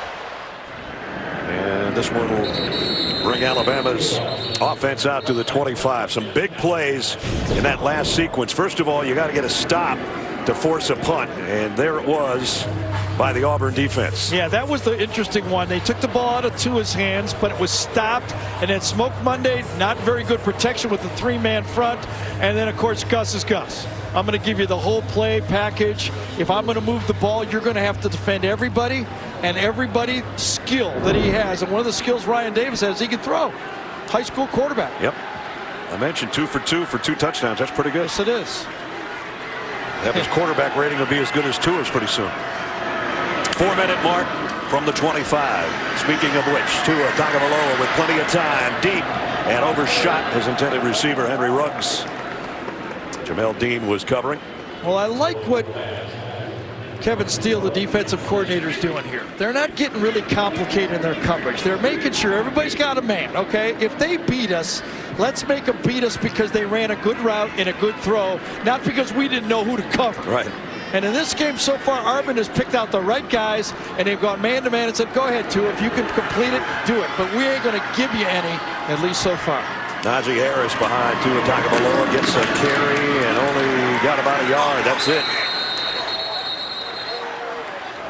Kevin Steele knows all about this rivalry from whatever direction you want to look. Defensive coordinator, former defensive coordinator at Alabama, and now the defensive coordinator for the Auburn Tigers.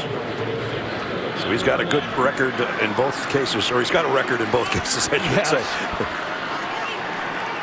Got their pass rushers in. T.J. Moultrie's in at the bottom, number 55 right here, coming off the edge. Again, they look like they're offside. Just got their hand back again. 3rd down and 9. Here they come. Tagovailoa gets away, and he's going to run or try to get there. And Ryan won't. No, he's not. He's short. Yard short. Bringing extra players, 3rd and long. They're just conceding that he's too good to let stand in the pocket. Good pass rush by Moulton that time. Number 55 flushes him. Igbenogany runs him down, and a little bit too close, but not a first down. Did he get his face mask? Yes. Yes, he did. Yes, he did. Didn't call it, though. Nope. So it's a punting situation. Noah's looking around. Like, I know I got the face. Holy cow, there's not a flag on it. Seeing the long Nothing. Yes. Wow, they got close to that kick again. Ryan Davis backpedals to the 18. And he's going to go down around the 20. Yeah, he's on his own. They went for the block again. I think that's happened before in this series, right? 2 blocks. 2.5 minutes coming. And then the Geico halftime report. Zook and the guys with the other scores and highlights from a busy day on rivalry weekend around college football. They'll look back at the first half of this one, which has been a good one. The 83rd Iron Bowl. 3-point game right now, and Auburn's got it back. It's all the little things, you know, the intentional grounding that Tua got him out of position, didn't finish off that drive, and then don't make a 3rd down conversion, get a punt block. And now the quick pitch to Whitlow. And Whitlow blasts his way for 8 yards. Dylan Moses brings him down. Whitlow's a load when he gets out there and gets ahead of steam. Redshirt freshman, 216-pounder. Yeah, goal number 1 now for Auburn, though, and all LSU fans will second this. Get out of the half. Do not make an opportunity. Remember, Alabama gets the ball to start the second half. Do not give them 2 tries here. Couple first downs and then think about scoring. Again, a different looking formation with Davis way back almost as a member of the backfield. But it's Whitlow straight ahead, and he's got the first down. Shaheen Carter, one of the guys in on the hit, along with LeBron Ray. It is a first down. Both teams have all 3 timeouts, and both teams, I think, I know Auburn would love to get to the halftime 17-14. They would have taken that if you gave them that offer at the beginning of the game. Exactly, but the way the game was ongoing, they were really struggling there, and then they got that play, that intentional grounding, and turned it around, and all went from there. There's a little sugar huddle again. Hand off to Shivers. He's collared by Raekwon Davis, the big guy. Isaiah Buggs went to the locker room. He's tried it, I think, 3 different times. He came out, tried it, and then left the field. Both coaches holding their cards.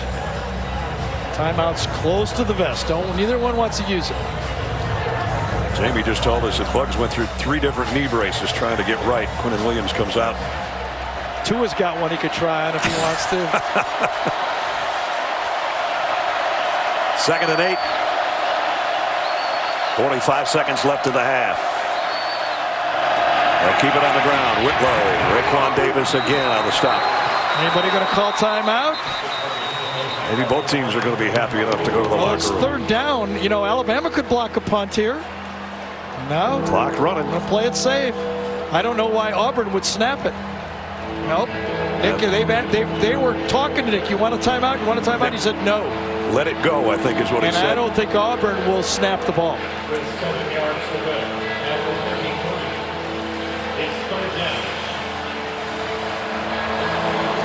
So interesting to see 2 old rivals both willing to just say, let's head to the locker room and we'll think this over and we'll play 2 more quarters. I think it would have been different if Alabama wasn't getting the ball back. But Nick says, I'm getting it back at the end of the half. Why should I force it here? Good game through 2 quarters at Bryant-Denny. Alabama with the lead, 17-14, trying to win their 26th straight game on this home field. And Coach Saban is with Jamie. Coach, how was the way Auburn ran their offense towards the end of the half disoriented your defense's read of things? Well, it was a double pass, and, you know, we didn't cover the guy that ran a double pass. So I kind of knew it was coming because the guy lined up deep in the backfield. But get a punt block, give them good field position. You know, that's kind of plays in games like this that make a huge difference. Anything in particular offensively that you could really connect on more in the second half? Well, we're not making explosive plays. They're doing a good job of taking those away. We got to be patient. We got to be able to create some balance, but we're going to have to throw the ball better than we did in the first half. Thanks, Coach. All right, thank you. That's the end of the first half as the Tide heads into their locker room. They've got the lead, but it's a very slim one, 17-14. Top-ranked Alabama leading Auburn as we head to Adam Zucker and the guys in our New York studios. Zuck. All right, Ness, we got ourselves a good one. Coming up here on the Geico Halftime Report, Rick, BJ, and I will show you how Michigan's playoff dream turned into a woeful nightmare in Columbus after this word from your local station.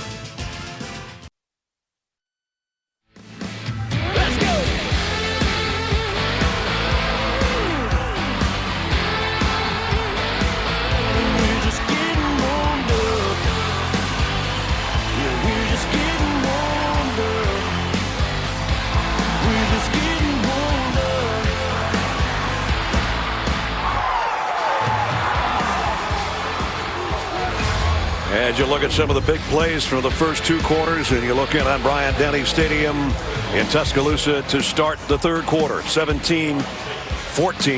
Hometown Tide in front, but by only a field goal. They'll get the football first to start the third quarter.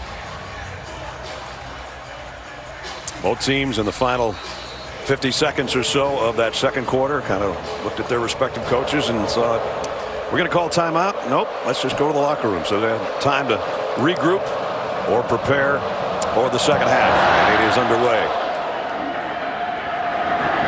And fair catch taken for. Bring it out to the 25-yard line. Welcome back, Brad and Gary. You know, I think back to what Jeremy Pruitt told us last week, former defensive coordinator here, now the head coach at Tennessee. So I don't care how much Alabama's favored by, this is going to be a heck of a game. Auburn will give them everything they want, and they have. They have, and the key part was just before the block punt. There was 6 minutes. Alabama gets the ball. They stop them on third down. You could almost see it. 17-7. Alabama's going to drain the half, get the ball back, and kind of run away. And Auburn stops them, blocks a punt, football game. That was the key part of the first half. So here's the Alabama offense that averages 49 points a game, going to work for the first time, and maybe a 1-yard gain on the first snap as we check in with Jamie. Brad, I tell you, Gus Malzahn still heated about that holding call that brought the touchdown back in the first quarter. He said, you just don't call that in the Iron Bowl. After those speed bumps early, he said he feels like they settled it and played the right way. I asked him, how many other trick plays are we expect to see, Coach? He said, well, about 3 or 4, so start your tally now. Well, the ones they tried in the first half worked to perfection. Second down and 9, play action. Tagovailoa throws complete. Irv Smith short of the first down by a yard or 2. Darrell Williams made the tackle. First half trends, 5th time this season Tua has had a rushing and passing touchdown. This is kind of strange. Wide receivers have a rushing touchdown and a passing touchdown, but no touchdown catches for the Tigers. And those are season lows in the first half for Alabama. Every part of this offense, this defense for Auburn is doing their job right now. Stopping the run, the linebackers are cleaning up, and the man coverage solid. Josh Jacobs, little delay, follows his blockers, cuts it out for a big gain across the 45. Auburn is making Alabama earn every yard. They're going to run it. They're going to make first downs, run right at Jonah Williams. Good block on the edge, but not the huge play. Line up. They're good, too. They made a good play. Auburn, just keep your wits about you. Try to find a negative play. That's what Nick said to Jamie going in the locker room. We're not getting explosive plays. They're looking for one here. They got the pass to Irv Smith, and he'll be brought down after a pickup of about 8. Javaris Davis held his ground out there to make the tackle. So if you're Alabama, you got to look at it the other side of the coin. This is a solid defense. 5 or 6 NFL players there. They're tackling in space very well. How patient can we be? Let's make first downs and take what they give us. Already in Tiger territory. Here comes a blitz.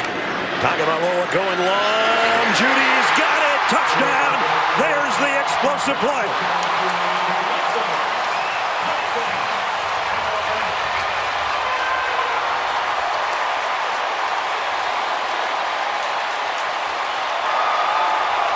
You never know.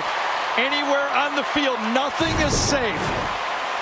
Bottom of the screen right here. There's the matchup. That's been the matchup all day. Auburn's been willing to play man coverage, and Judy, with a perfect throw, puts it into the end zone. Can't throw it any better than that. Guy's open by a yard, and he put it right in stride. Extra point is good. That's what you get thinking about, how explosive Alabama is, and you say that is there any time, and that's the worry. We can play man coverage, but if they throw it perfect, that can happen. That was perfect. Second touchdown toss of the day for Tagovailoa.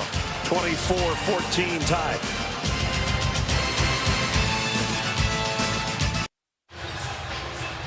And now do Project Smarter, presented by the Home Depot. Gary? The smart thing is to do your assignment. And Damian Harris, right there, number 34, has man-to-man take the linebacker.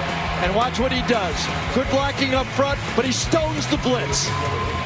That allows Tua to step into the throw and put it on the money. You put it in that face, you get that linebacker closer to you, you might not be as accurate. You want to do something smart, it's not just running the ball, it's take on those linebackers to throw the ball. Smart to throw it to that guy, too. That's his 11th touchdown catch. That's a given. You got it. And that's the challenge for Auburn's defense. You know, you fight your butt off, and then they just go over the top of you. Yep. Well, this week, Colbert is all new with Jon Stewart, Garth Brooks, and Michelle Obama.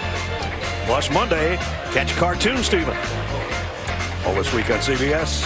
Brad Nessler, Gary Danielson, Jamie Erdahl, and our CBS crew.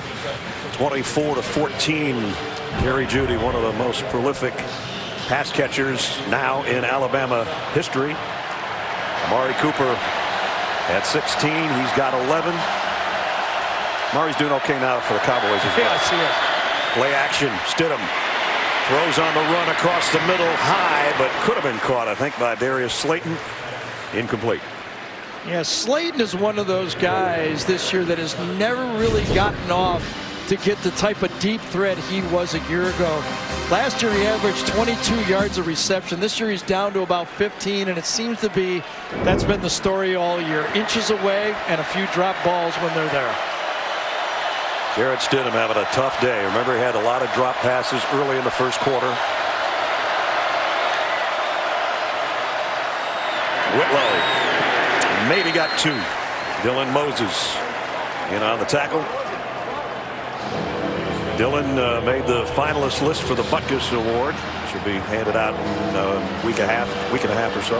I think Nick went in at halftime and said, we're okay. Citadel had us 10-10. Yeah. 17-14 feels good for us. And there's Jarrett Stidham, only 5 of 16. And Tua Tagovailoa being Tua Tagovailoa. Yes, he is. 3rd down and 8. Some shifting on that defensive front for Alabama. Now they settle in. And here they come, including Mack Wilson. Stidham crossing route to Schwartz, but it's short of the first down. And Alabama brought 6 rushers that time. Picked up beautifully, but you complete the ball short of the first down. If you're going to throw the ball and pick it up and keep it clean like that, you would love your receiver to just take it down there another yard for a first down. Now, you know, that's what you have. You run those true freshman players, they make little mistakes that end up costing you. Another freshman will waiting list punt, Jalen Waddle.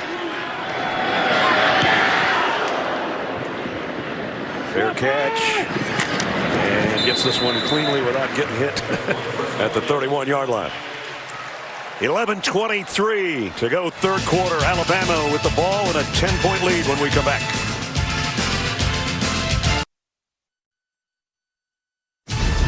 The Home Depot SEC on CBS is sponsored by The Home Depot, Microsoft,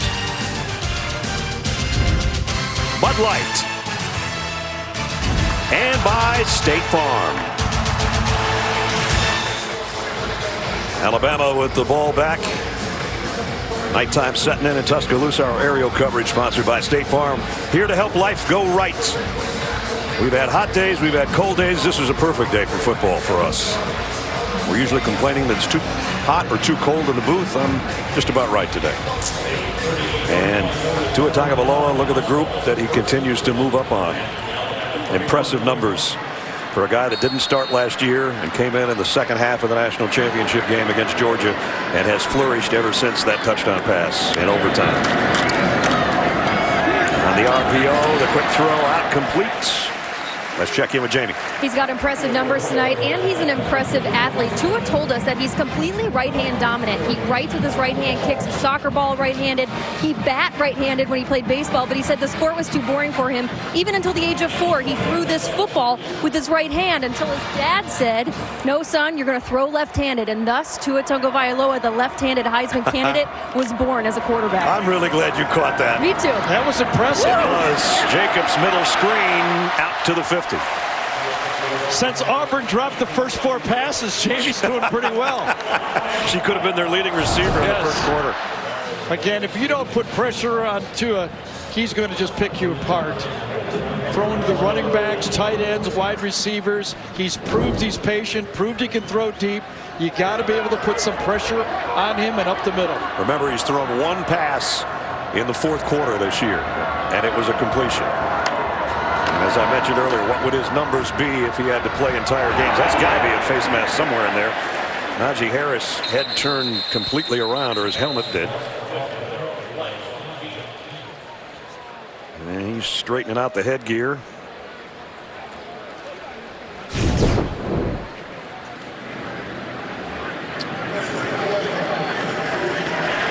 Montavious Russell.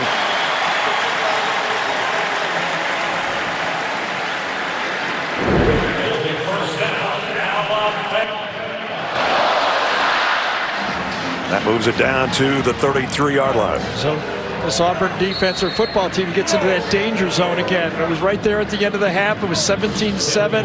They made the plays to get it and keep it alive. Now they're going to have to make another play here, or they're going to lose hope. 5 minutes into the 3rd quarter. First down at the 33 for Alabama. Low snap. Tagovailoa play action. Deep down the middle. Got it. Jacobs. Josh Jacobs. Gone. Touchdown, Alabama.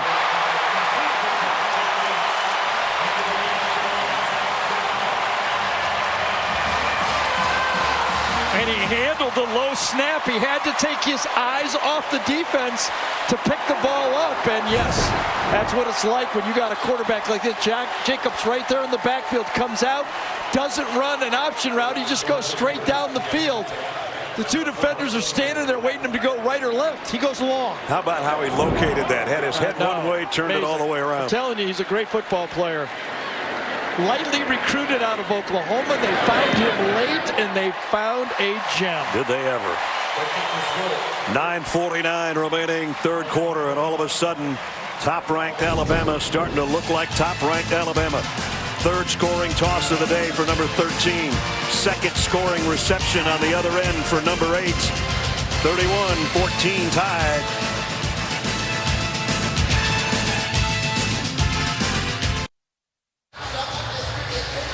Rocket Mortgage by Quicken Loans brings us our scholar athletes today. Chandler Cox for Auburn and Keaton Anderson for Alabama.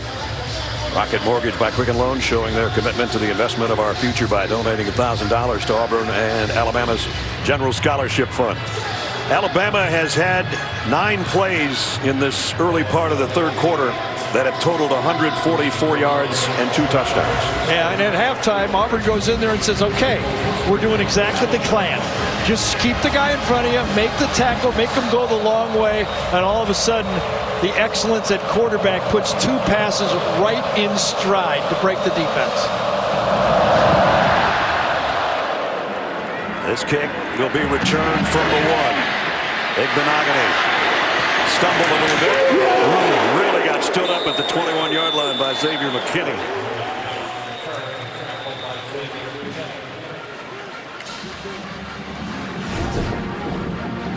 Igbenogany has not gotten up yet, I don't think, after that collision.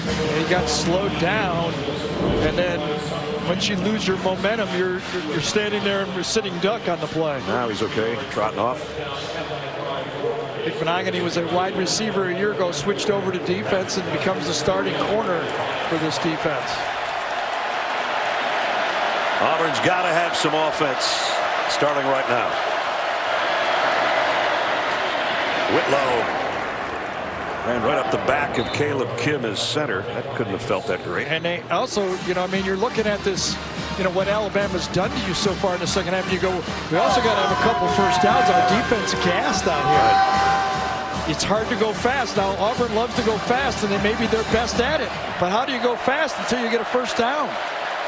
Now the shifting going on again. Tight end moves. Slayton moves Davis to the top of the screen. And Stidham to throw. It has plenty of time. Airing it long. Tipped, and incomplete. Darius Slayton just couldn't quite find the handle. Shaheem Carter and Deontay Thompson also down there trying to grab it. Got out just a little out of the range for Jarrett Stidham's pass. Tipped by Carter first. Tried to tip it back to himself. Slayton did, but Carter stayed with it and pushed Slayton out of the way. Good job of concentrating and finishing the play by Shaheem Carter right there. And now it's 3rd down and 6. Yeah, and here's the problem. A 3 and out here puts your defense out there and they're gassed. Can they get the first down? A crossing route again, but Davis is short again, and he is leveled, and I hope he's okay.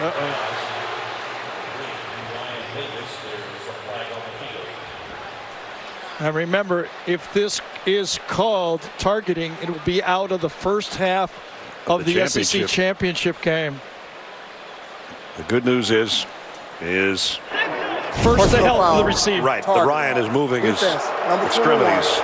15-yard punch out of first down. The previous play is under further review. No matter how much you emphasize it, the player still ducks his head. Maiden this time, number 21, ducks his head. Exactly. Talk all the ones that are, hairline. We all could talk about those. This is not hairline. No.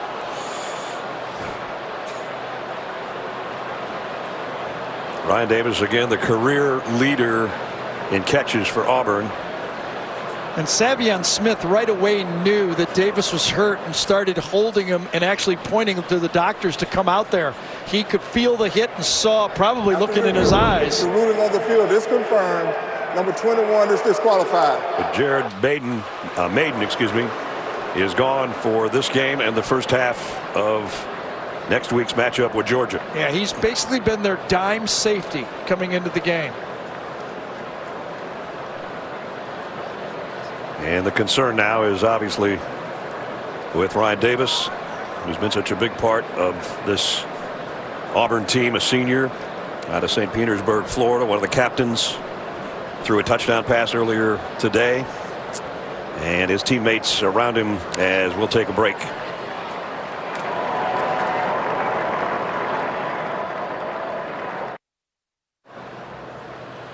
All of Ryan Davis' offensive teammates were on a knee surrounding him, holding hands, and now they just have seen him get up. And everybody here at Bryant-Denny Stadium, I think, reflects what those ladies in the crowd were thinking. Thank goodness. It's a shocking play for everybody on the field and obviously in the stands. But Savion Smith, by the way, saw that right away. And boy. He was the one that just hugged him, he too. Did. Yep. So Ryan's day will be done.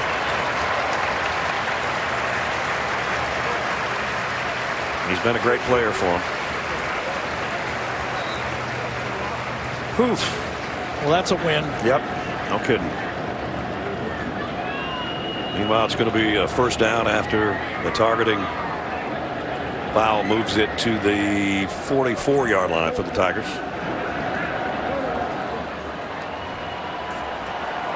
Eli Stove is going to take Ryan's spot in the receiving corps, at least for this play. And they can't snap it. Center judge won't let him snap it until they get Ryan almost to the tunnel. And he gets a big round of applause from the Alabama fans, too. That's nice. Here we go.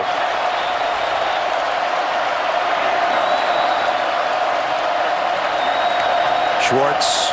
They fake it to him, give it to Whitlow, trying to cut outside. 3 Tide players waiting for him. If he got anything, he might have gotten a half a yard. Jennings and Wilson make the hit. They didn't buy any of that misdirection, did they? Just looking a little closer with Savion Smith and Ryan Davis. Smith is from Tampa and Davis from St. Pete. I bet they competed against each other and know each other very well. The great concern by an opponent there. Stidham, quick throw to midfield, is in and out of the hands of Slayton. And again, that's the second time Darius Slayton just can't quite hold on to one of those. Yeah, the receivers for Auburn have not helped out this offense at all. Seth Williams, Auburn was depending, number 18, the other true freshman who dropped the opening ball right here out of Tuscaloosa. The true freshman has been a non-factor in this game, and he's been one of their weapons second half of the season. When Maiden was kicked out of the game, Keaton Anderson, who was one of our scholar athletes, is in there at that dime safety spot that Gary was talking about. 3rd down and 9. Throw is complete, and Slayton on a knee to make the catch. And there's a flag down in the backfield. Might have been roughing on Stidham. Yep. Well, nobody covered Slayton that time. A little closer throw because Alabama busted on the play. A little bit farther, and it's a touchdown. The passer was targeting. Shaheem Carter with the late hit.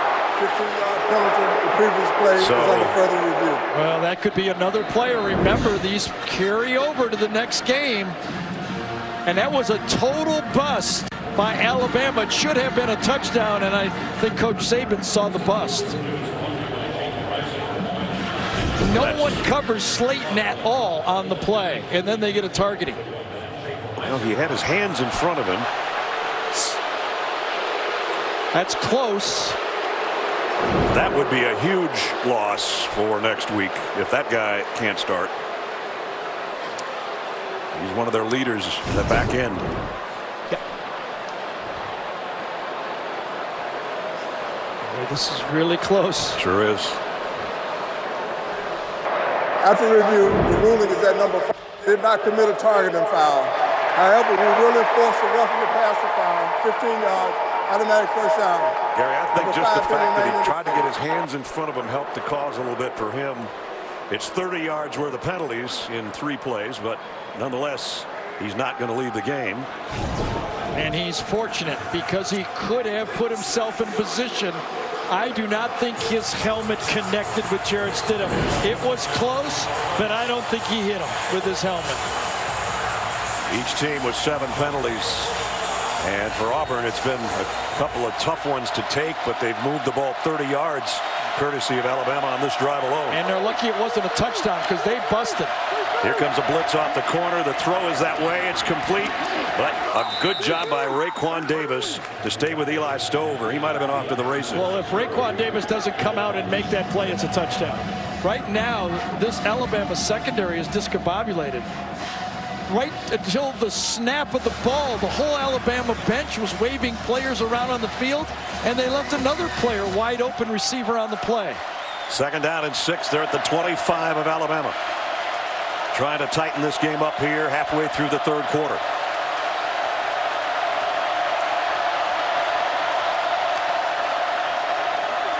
Stidham on the run. The throw is low, but it is incomplete. It's one of those times when you're calling defenses and you're struggling and kind of out of sorts. You just go, give me cover 1. The one we put in the first day, okay? Everybody call it a guy like playground, okay? And make sure we know what we're doing. Let's not get fancy here at all. I got him, you got him. You got it. Yeah. Nothing fancy, no combos here until we get back to the bench and understand what we're doing. Be interesting to see if this is 2-down territory. 3rd and 6. They need to get to the 19. Schwartz again on the move into the slot. Here comes Jennings. Stidham releases it out to Whitlow. Can he get enough for the first down? No. Again from behind, tripped up by Jennings. And it looked like he had the corner and he was going to make the first down. Alabama played a 1 coverage. They call it a rat coverage. They put a safety in the middle of the field. They forced everything inside, and it was Jennings with a top of the shoe right hand getting the tackle. And now it's Wildcat. They look like they're going to bring out the field goal unit. Instead, it's Malik Willis on 4th down and 4, pulling out all the stops, whatever they can do. Willis floats it out, complete to the kicker, but he's not going to get it. Surtain with a tackle on Carlson, and the crowd is going bonkers. You really can't blame Auburn for trying something. You're looking for any play to even out this game right now. You get it complete, that's the good news. The bad news is, it's your punter. And a form tackle by the freshman to prevent a first down. Yeah, when your kicker is not going to win that battle. Not against one of the best young defensive corners in football. Alabama takes over on downs, leading 31-14.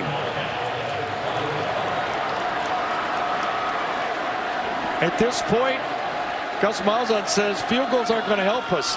His decision was 31-17, which is just 14 points, isn't good enough the way they're scoring. Josh Jacobs on the little toss by Tagovailoa. Got 2 or 3 before a whole host of white jerseys are there to beat him. As we're going to work our way under the 6-minute mark here in the third quarter.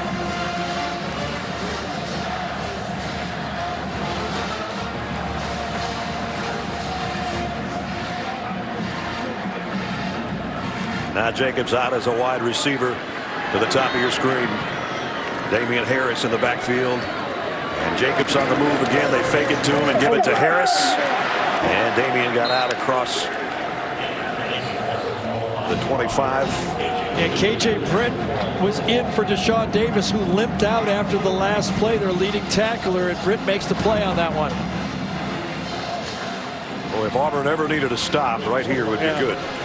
Well, especially after you passed up the field goal, you know, to make it a 14-point game. It was close, but it didn't make it.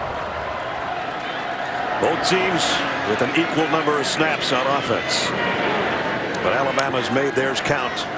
Tagovailoa, high and incomplete, intended for Ruggs. Nice job by Jeremiah Denson in the secondary for Auburn, rather. Yeah, he didn't really step into this throw. He had Ruggs coming right across the field, just threw the ball high, not a chance. And, you know, when you're playing man-to-man coverage, again, I mean, the whole game, that's been the game plan. Play man. If he makes the great throw, so be it. Well, Bernier to punt, and it's going to be Christian Tutt back there. That would have been Ryan Davis, remember, as a punt returner. Tutt, a true freshman. Came after it again. And on the return, he got about 4 yards. Pretty good field position at the 40-yard line as we check in with Jamie on Ryan Davis. Well, we saw him take that severe hit during that last series, walk off on his own power. He will stay at the stadium, Brad. The injury is not such that he has to be taken to a local medical center. So good news, at least with that he's able to stay here and in the locker room. That's great. Thanks, Jamie. And Ryan, if you're watching the game in the locker room, wish you the best. I'm glad you're okay. Well, he pulled his weight a year ago in this football game, and he has so far with the touchdown pass in this game as well. Yep. Stidham and company from the 40. What do they got? I don't know if they have anything, but continue to try to throw it to the receivers that have been dropping them. I don't know what they haven't used so far. Exactly. This has worked okay. Whitlow for 3. And Keaton Anderson in on the tackle.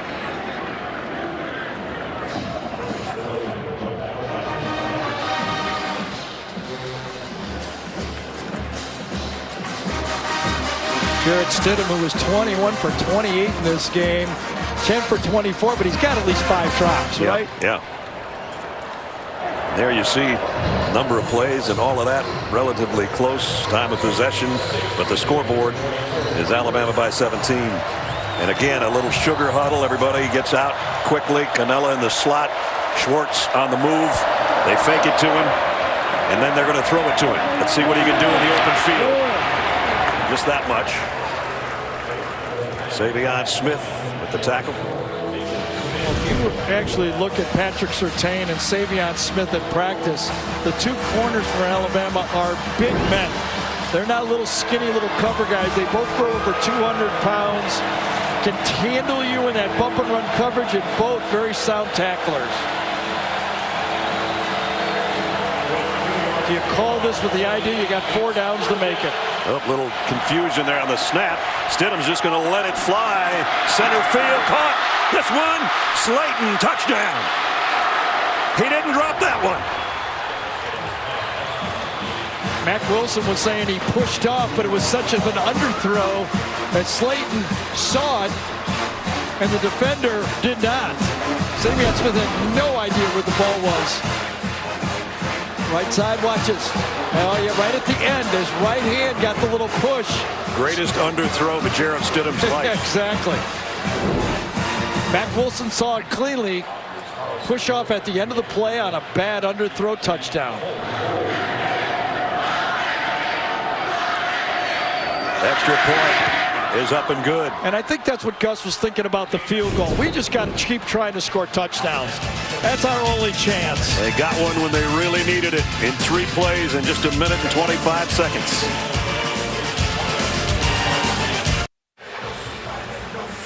Don't forget, later in the game, the play of the game presented by Napa Auto Parts. Got a lot of things to choose from already, and we still got 18.5 minutes to play. Big score for Auburn. Yeah, and all the crowd here, and Mac Wilson wanted to call pass interference on that. I want to show you one more look at that. Carlson's kick brings it out to the 25 for Alabama. I think this is a good no call because both guys were jostling on the play. Watch the end of this play right down here. Look at that. The hand right there holding on to the left hand of Slayton. Lets it go. They both were fighting each other. He's holding the left hand, and that's why good no call on the play. Both guys fighting for the ball, and 81 Slayton heads up with it.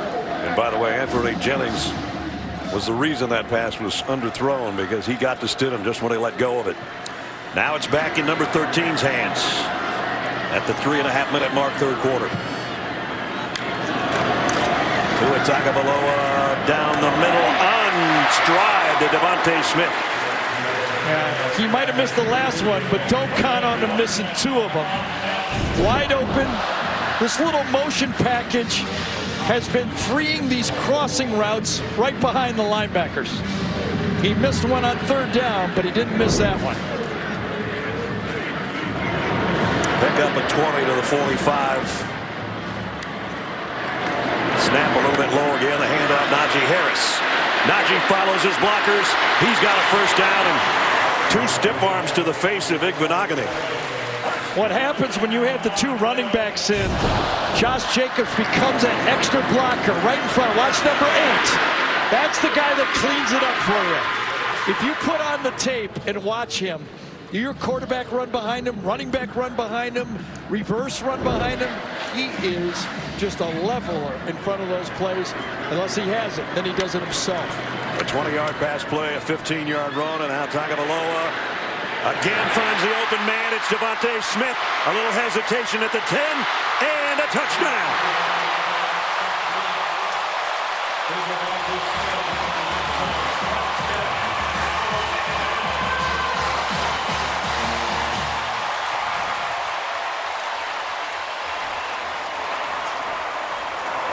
Fourth touchdown pass of the day for Tua Tagovailoa. Yeah, Noah Igbenogany this time thinks he's got him, and then he does a sprint. He slows down, looks at the quarterback, and that's when he's beat. When you're in man coverage, you don't have time to turn around and look. The ball could be coming to your guy, and it was. Extra point is good. And Devontae Smith just getting back to full health. So is Tua Tagovailoa. Fourth touchdown pass. It's 38-21.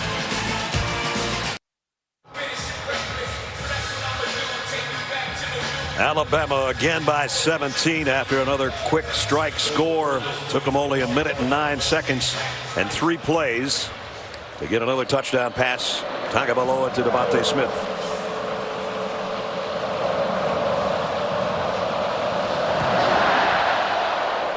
Igbenogany camps under this one at the 5. Out to the 21 or 22, and that's it. So we take a look at our GMC game changer. One of the traits that Tua is so good at in the pocket is redirecting his feet. These little subtle moves to the outside, moves the defense. He stays in plane. His weight shift is perfect. And then when he delivers the ball, everybody else starts blocking. This time, it was Ruggs downfield that helps. He sees it. If you don't get the ball, help. And Ruggs helps Smith get into the end zone. 17-point hole again for the Tigers. Can they dig out of it like they did on the last drive? Whitlow for a couple.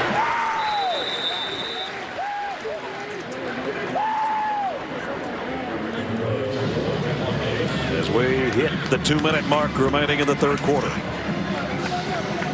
It's been Jatavius Whitlow pretty much all day. A little bit of Cam Martin earlier. But Whitlow, number 28, carried the load as far as the ground game today for Auburn.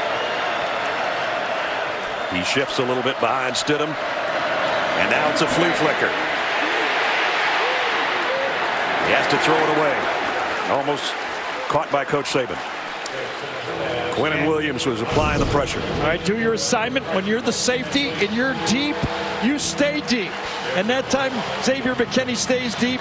The flea flicker, nowhere to go with it. And here comes Q, the man that says he just wants to dominate.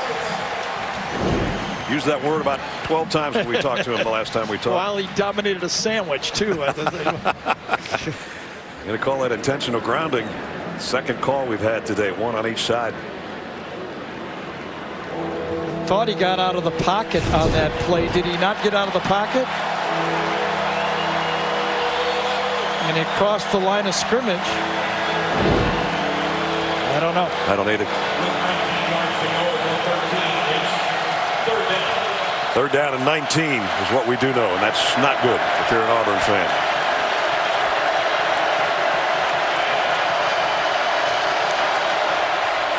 They back out of the blitz. It doesn't matter. Jennings has got Stidham anyway.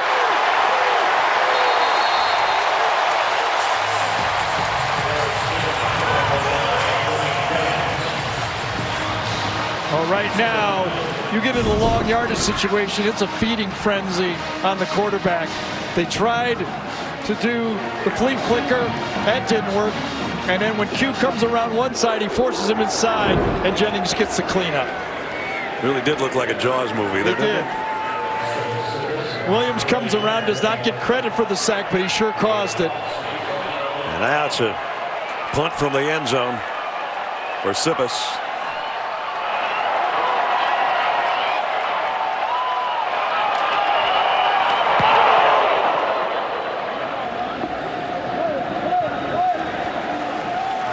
And that one's going to go out of bounds.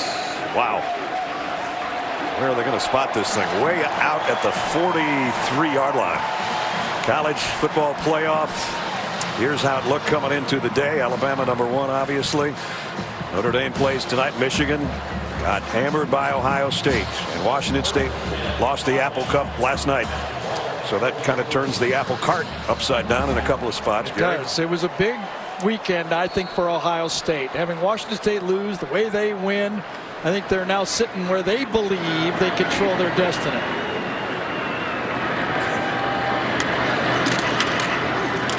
Straight give to Damian Harris. To the 40. Now, we showed you this pass list earlier in the game. For single season action, Alabama school history. We told you Tua could climb to #2 with a good game. And I think it's close enough. We're going to see him throw in the fourth quarter, too. I believe so. Remember, one throw in the fourth quarter so far this year for him. And the fourth quarter is going to come in 10 seconds. And you're going to see everybody put up those four fingers on the Alabama side of things. They're 15 minutes away from an Iron Bowl win and a perfect record heading to Atlanta against Georgia. End of 3, 38-21. We'll return to Tuscaloosa right after this message and a word from your local station.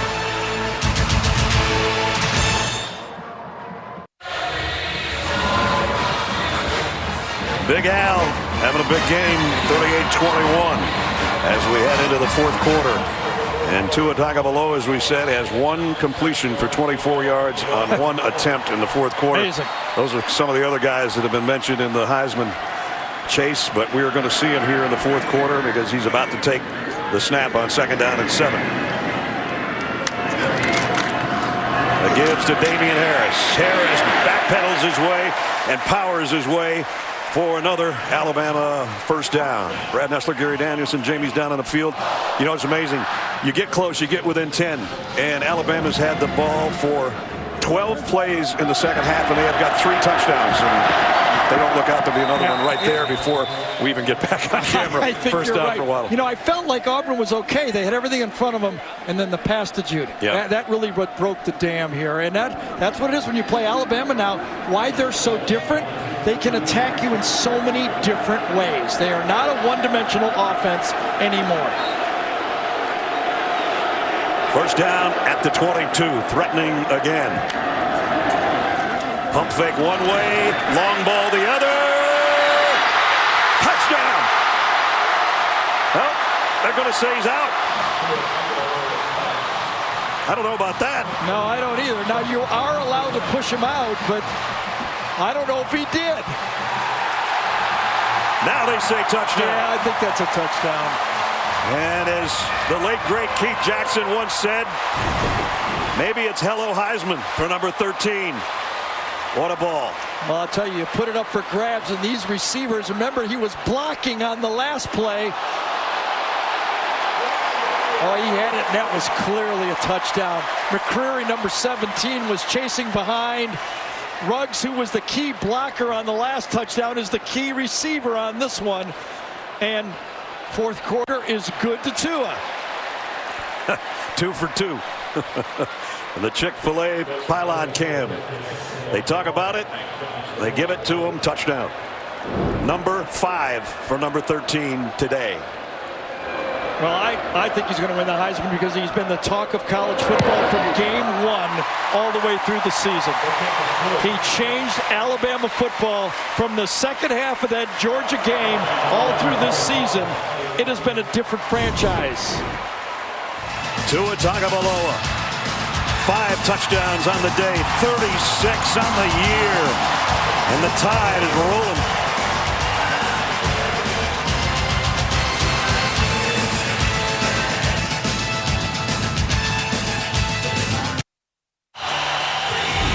Time for our ExxonMobil game recap. Alabama trying to win their 26th straight home game.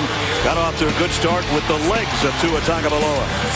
Surfs up his 5th rushing touchdown of the year. That was just a sample of things to come. A block punt, one of the few mistakes the Tide has made, and it helped the cause for Auburn on a double pass. Ryan Davis, 2 for 2 on the year throwing the football, including 2 touchdowns. Back comes number 13. Going deep for Judy. 46-yard touchdown pass. And then lofts one complete to Josh Jacobs, who does the rest with his running skills. Jarrett Stidham, an underthrown ball. Helped pay off Slayton for the touchdown. That got Auburn back to within 10, but back comes number 13. Tagovailoa throws late across Devontae Smith. A little whoop, whoop, whoop right there.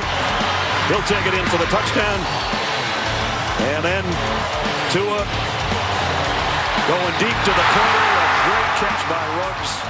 And that's where we are right now. And the crowd in a frenzy with less than a minute gone here in the fourth quarter.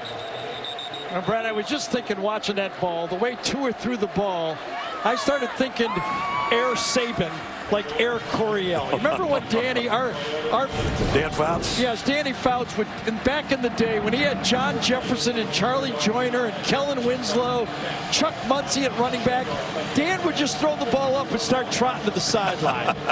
I mean, I didn't understand how he played.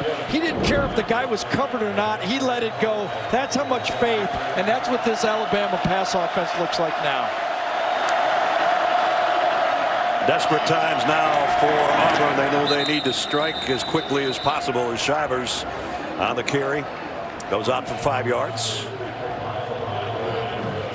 And right now, while people are still watching this game here from anywhere outside of Alabama, as you watch them, I want the committee to tell me, no matter what happens in the next game, Is Alabama not one of the 4 best teams? I don't know how you think I don't know how they could make that argument into the camera and say they're not one of the 4 best teams, and they're the one that created the best word. I mean, they're living with the word best.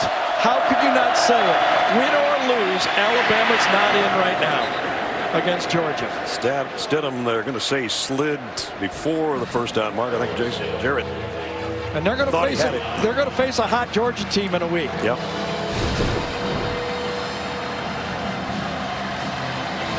Well, I guess. So it's 3rd down. Want to clear up a little thing. Remember we were talking about, we were a little confused why Jarrett Stidham did not have a intentional grounding. When you do a flea flicker, when you give the ball up and get it back, it waives your protection of being able to throw the ball away. Came right from the truck. Thank you. We're glad to clear that up. Here's 1st down by Whitlow. Right from Birmingham, Steve Shaw called in, and he was right. I do remember that now. We were confused and trying to figure it out, but that is, once you hand it off and you get it back, you cannot have the protection of being able to throw the ball away.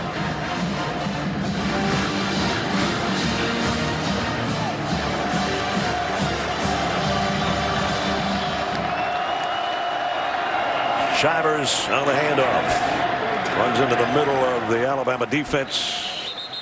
LeBron Ray quietly becoming a pretty integral part of that defense, too. Well, he has to now because Isaiah Buggs is out of the football game, and that's a key football player for this team. It shortens your rotation, one of your key defenders, especially with the way Georgia runs the ball, and that's where you're thinking right now. This game is over, but now you start thinking of getting out of this game and thinking about where, and I'll tell you right now, Nick Saban needs to warn his defenders, we do not need anything close to being targeting right now. Shivers trying to cut it outside. And just as you said that, Xavier McKinney. Yeah, but again, this is a ball carrier running. He does not have protection. Watch McKinney lower his head, and then Shivers lowers his head. McKinney's trying to go low and make the tackle. He got him with the shoulder. Yes, anyway. he did. But the defender initiated the running back initiated the contact. 3rd down at 6.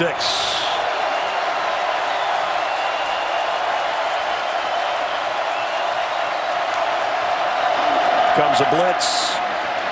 Stidham trying to buy some time. Trying to run it himself, and he got it, I think. Tough run. Jennings brought him down. Whitlow was out there trying to lead block for him. And Whitlow's like, what should I do? And he goes, go hit somebody.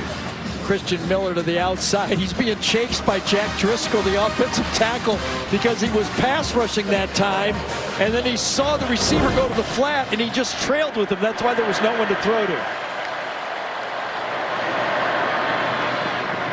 Back to Shivers for a couple. And time also for a Zaxby's update. Here's Zook in New York. All right, Ness, we're into the 4th quarter in Nashville, and Vanderbilt's now up 24-7. Kyle Shermer to Amir Abdur-Rahman. Shermer's 25 of 28 with 2 touchdowns. The winner here goes bowling. The loser will be watching, guys. Well, Kyle's had a good career there, man. He has. Especially this Alabama defensive line has to be careful not to get a targeting penalty late into this game now. Shivers brought down by Dylan Moses, but he got to the 46-yard line. And we're approaching the 10-minute mark. Tell you, watching this Alabama secondary, so impressive. Deontay Thompson, Xavier McKinney, 14 and 15. They'll come up and lick it. They hit, man. They are not back there just to knock down passes. They come out and really deliver the hit. Another 3rd down. Stidham got it with his legs on the last one.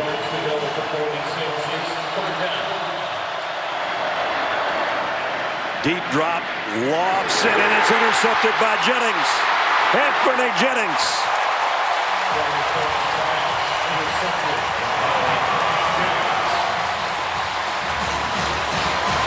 Jennings did his job exactly the way Christian Miller did before.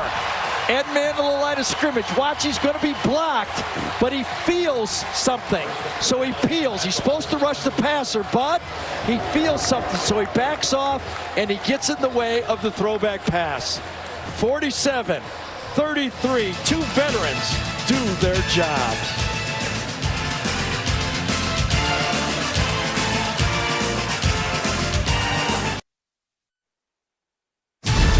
The Home Depot SEC on CBS is sponsored by Chick-fil-A, GMC, Aflac, and by Smile Direct Club.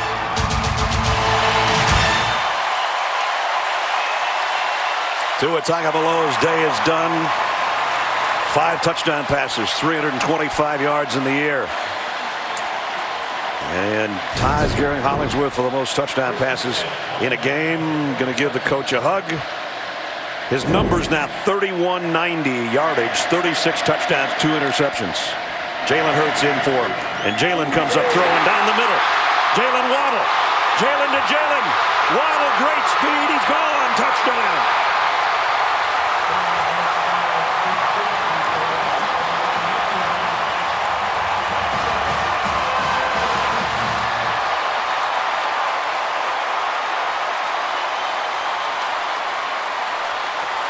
.53 yards. Jalen Hurts. 1 snap, 1 touchdown. How about that? Is that not class from Jalen Hurts? A perfect throw. He wanted to stay to get better as a passer. He wanted to take a full year of coaching from Dan Enos, Mike Loxley, these great receivers, and hone his game. That looked pretty good to me. Sure did. Bulletus extra point is good. Nobody was happier than Tua. Remember a year ago, it was Jalen Hurts clapping for Tua as he came into the game. And then once Waddle gets it, we talk about fast players on the field. He's one of the fastest on the field. And Tua says, there it is. He cheered for me, and I cheered for him. And there they are on the sideline. Another Alabama passing touchdown.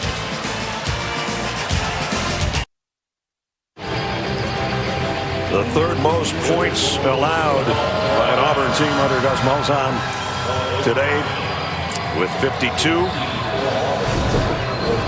And after that touchdown pass, big smile from the coach for Jalen Hurts. 1 play, 10 seconds, 1 touchdown. Remember in the offseason, and it's SEC Media Days, all the questions whether Nick was going to be able to handle this combustible 2-quarterback situation. Worked out pretty well. Yes. Fair catch taken at the 8-yard line. Well, the 1 year where Alabama wasn't so successful was a great one for Auburn. Remember the throwback touchdown pass, Cam Newton to Philip Lutzenkirchen in the 4th quarter, capped that wild comeback for Auburn, 28-27. Philip died in a car crash. A great kid. I know he's missed by his family. And we're going to have more on that in a second from Jamie.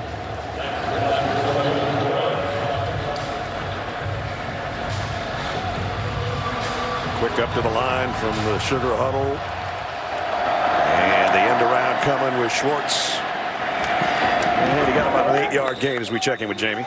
Yeah, that corner of the end zone is special for the Lutzenkirchen family. They were here earlier today, including his father, Mike. As you mentioned, Philip killed in that accident in 2014. His family went on to create the Lutzy 43 Foundation, focusing on those 43 key seconds and aiming to empower positive ambassadors for safe driving. You know, it's been 8 years since Philip's impact on the Iron Bowl, but as his father ensures, his legacy will live on. Well, that is nice. Abby and Mike, his parents. Gene Chiswick's got a couple of restaurants in Auburn, and one of them they have what they call Lutzenkirchen Corner, and it's got all his pictures up over the booth. Pretty cool. Draw play. Whitlow looking for a place to land like at the first down marker, but not quite. Yeah, and as this season closes up, we just talked about Jalen Hurts. Let's talk a little bit about Jarrett Stidham. This team came within maybe an injury last year in that SEC championship to have this team that could have won it. You remember those 2 knockoffs of Georgia and Alabama? Yep. Stidham sitting on top of the world. This has been a struggle this year. Now, what does he do? Does he go to the pros? Does he transfer?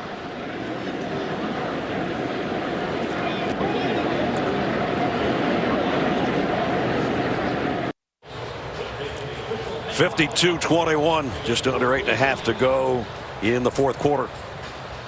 And as we talked about what the offense was like, Tua had his day, 25 for 32, 5 touchdown passes. And we talked about the new weapons.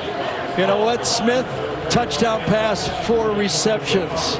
Right behind him, Ruggs, he got his touchdown pass, 2 of them, 5 catches in this game. Waddle, the true freshman, got his, and of course Judy, 5 catches. What is it for a touchdown pass? All 4 of them with a touchdown pass in the game. Weapons all over the place.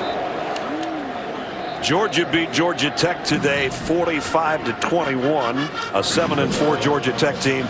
Right now, Alabama 52-21 over a 7-4 Auburn team. Does that set up a pretty good clash next week in Atlanta for us? Well, you know, most every coach we talk to, and we're not going to quote him exactly, but just as a whole, pretty much conceded that the distance between Alabama and Georgia was significant. The rest of the league was playing for 3rd place.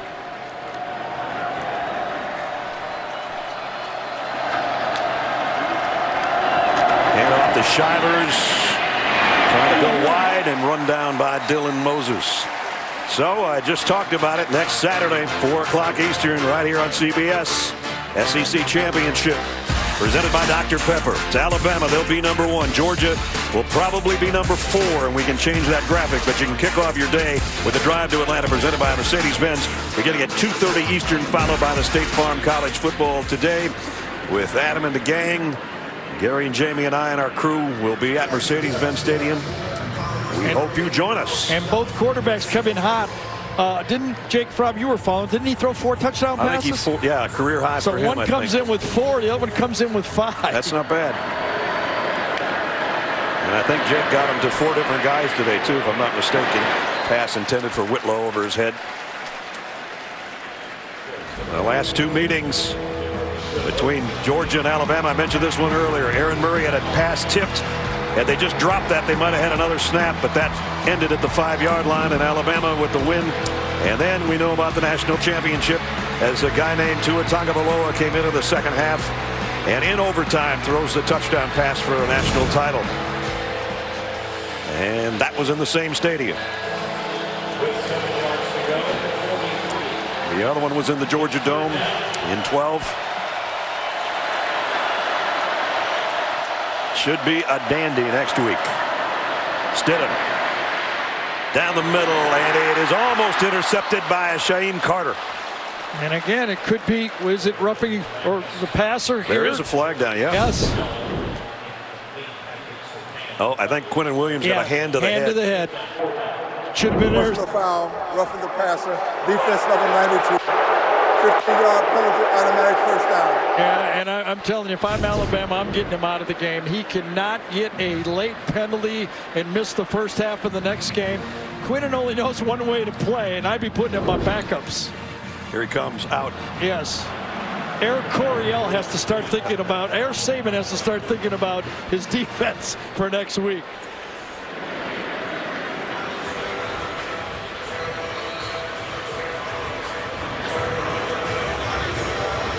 $16 combined penalties today. It has been physical as always, as every Iron Bowl seems to be. Yeah, Alabama, when we were here last time against Mississippi State, had no penalties. Today they've got 8 in this game. Is Auburn going to take a timeout here? They do, with 6:44 remaining here in Tuscaloosa.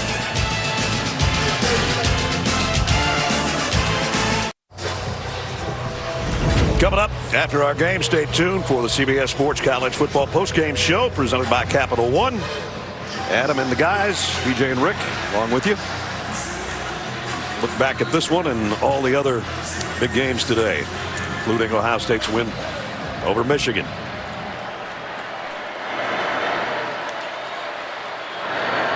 Throw out in the flat to Eli Stove. And Stowe will be brought down before he can get to the first down. Got to the 35, however. Yeah, this Auburn team this year came back with the 4 returning receivers. Nate Craig Myers, who has since transferred. Eli Stowe is coming back. He got nicked, has never been able to find the rotations. And Will Hastings gave it a try against LSU and has since shut it down till next year. That means only 1 returning. Darren Slayton has been able to play. So besides having to replace the whole offensive line, they had replaced their whole receiving core. And no Kerryon Johnson. It has been a rebuild on an offense that a lot of people thought was pretty stacked coming back because of Jarrett Stidham. Well, they started off so well in the opener against Washington and Atlanta, and then we saw them relatively early against LSU when they lost on the kick at the buzzer, and then things started wobbling a little bit for them. Lost a couple of games they felt they should have won, especially one at home to Tennessee.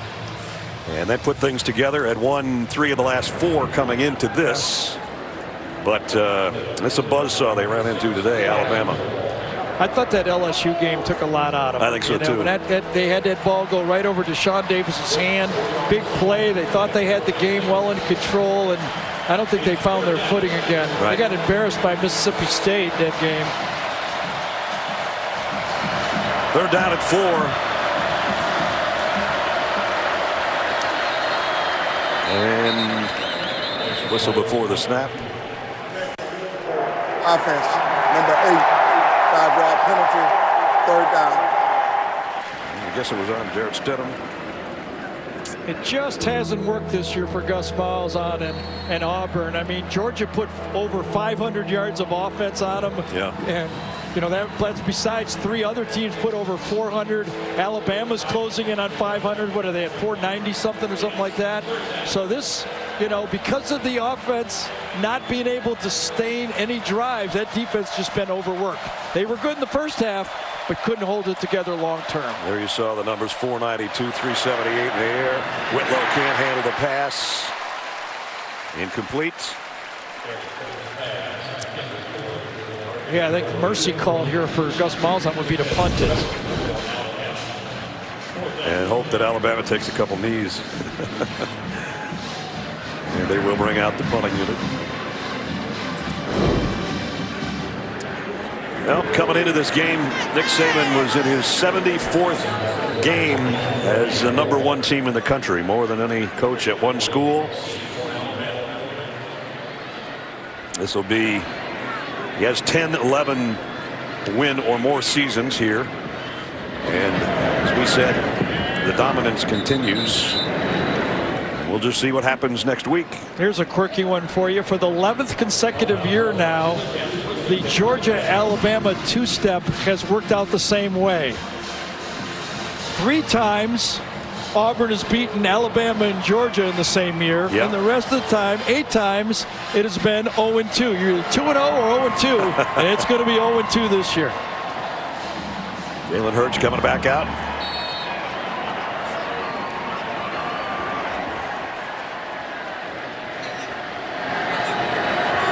From the 10-yard line. Najee Harris right in the middle for a couple. You know, Ness, we were talking to Coach Saban Friday about the transfers of quarterbacks, and he said, I really think now Jalen has to think about transferring. And he said, and I'm for it, right? He said, I'm for him to look at, but look at the success in college football. And these are top-rated teams that transfer quarterbacks have had in football. I mean, right down the list. Made a major impact, all those guys. Major impact, and I think, you know, a couple guys are going to be, you know, sought after. You know, Kelly Bryant's going to be sought after. Jalen Hurts is going to be sought after. I mean, don't know, and I don't want to throw anything in the middle of it, but what's going to happen with Georgia? Jake Fromm's playing. They ain't going to bench Jake Fromm. He's playing too good, and, you know, Justin Fields wants to play too. And if he looks around and he goes, look at what other people have done when they've left. Right. Hard to say. And I'm just going to stick it out and play 1 year. I asked Nick in that same meeting, I said, you think he will ask your opinion on where he should go if he transfers or when he transfers? And Nick kind of looked at us and he goes, well, you know what? We've been in this together since I recruited him, and now the whole 3 years and the whole thing this year, I would think that he and his parents would probably ask my opinion at least to want to talk about it. And Jalen goes for it is so ironic that Kelly Bryant and Jalen Hurts, the two quarterbacks that took their teams to the championship, are on the free agent market. Yeah, wow. And, Nick really struggled with it. He saw the talent of Tua, but he was loyal. I mean, loyal to a guy that took him to 2 championships. Right, only lost 2 games in whatever, 2 years. But in this game a year ago, you could see the cracks in the offense, and it eventually caught up to him in the Georgia half, and he had to make the change.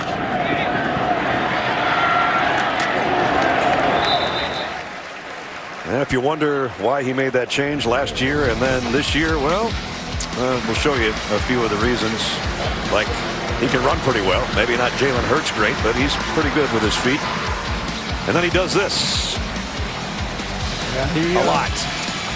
And he has total confidence as receivers, and his receivers have total confidence that if they get open, the ball will find them. He not only has total confidence in his receivers, he has total confidence in his arm. Yeah. And it is like playing basketball with Magic Johnson. You know that if you get open, the ball's coming to you, And Auburn goes to its backup quarterback, Malik Willis. And Malik with a 3-yard gain. We're down close to 2 minutes. Well, we talked 3.5 hours ago about the differences of these two teams from one season to the next. Last year it was Kerryon Johnson, who was the SEC Player of the Year and helped Auburn to the upset over both Georgia and Alabama before being banged up in the SEC title game. And we look at Alabama team that was struggling a little bit with their air game this time a year ago. And now look at them. It's like Gary said, air Saban and air Tua. He would never want us to say that, but he'll hear about it. Second team in college football history to outscore each of their 12 opponents by 20 or more. And I guess Yale did it back. I don't remember those days. Walter Camp, I think that was his first team at Yale, maybe back in '88. But they have been, again, unbelievably impressive here. This is 26 straight wins at home coming up here in a minute. And remember, that was a 71-74 stretch with Coach Bryant. So that was a long string of wins, but none better than this one now. Yeah, they got pushed a little bit in this football game. 17-14. You could feel the pressure at halftime, but that pass to Judy down the sideline changed it. Really remarkable to get in this position, an undefeated season, and never really get into a fourth quarter game where there has been any stress on their kicking game at all so far. They've now won, or will here in a second, 41 of their last 42 games here in Tuscaloosa. Willis takes it wide and about a yard shy of the first down. They have led or been tied for all but 70 seconds this year. You talk about not being pressed in the fourth quarter. They haven't been pressed, period.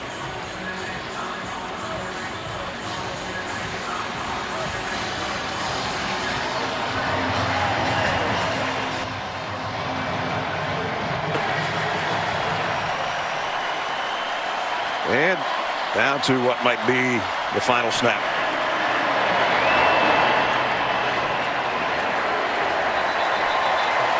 And there you have it. A perfect regular season for Alabama. 12-0, 8-0 in the conference, and an Iron Bowl number 83 that goes the way of the Tide. Handily.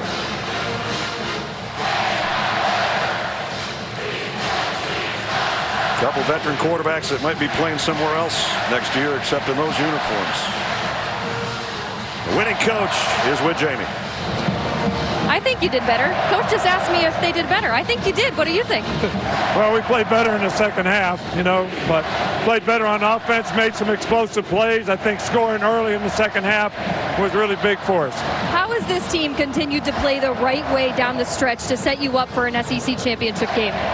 Well, if these guys need to be motivated for that. I mean, they've had a great season, and we certainly want to, congratulate them for that, winning 12 games, but really doesn't mean much if we can't do a good job next week against a really good Georgia team. Thanks, Coach. All right, thank you. Well, now it's time for the play of the game presented by Napa Auto Parts. We could have picked a lot of different ones, but Gary mentioned, remember, this is early in the third quarter, still very much a game, and then it's Tua Tagovailoa, long ball, Jerry Jeudy, the touchdown, and Eli Gold called it like this for the Tide Radio Network. Second down and a couple. Tua on the left side goes to Jerry Jeudy, has separation, makes the grab, he's walking in.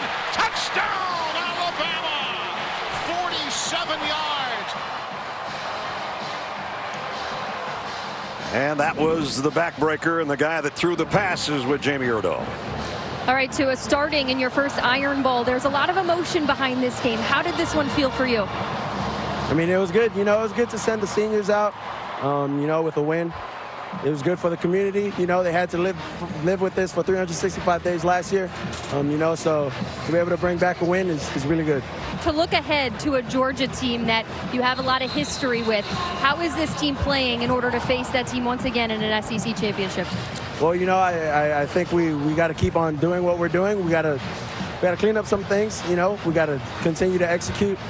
You know, but at the same time, we're just going to enjoy our win and give it 24 hours until, you know, we got to come back on Monday and focus on Georgia. We'll see you in a week. Thanks, Tua. Thank you. Appreciate it. Well, I like that Tua says basically now he's doing community service. It was good for the community.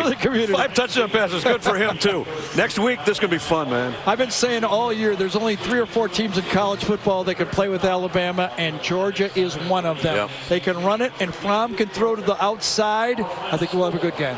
Georgia's defense getting better. Alabama's defense getting better. Both teams, one undefeated, one with 1 loss. That's what we got next week. We'll wrap it up from Tuscaloosa in a moment.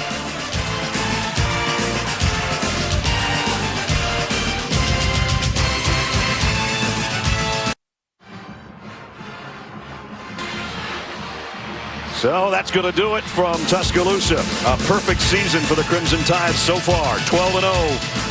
As they head to Mercedes-Benz Stadium against the once-beaten Georgia Bulldogs next week. What a clash it will be. For Gary Danielson, Jamie Erdahl, Brad Nessler saying so long from Bryant-Denny Stadium. Final score, Alabama 52, Auburn 21. CBS Sports College Football Postgame Show presented by Capital One is up next after these messages.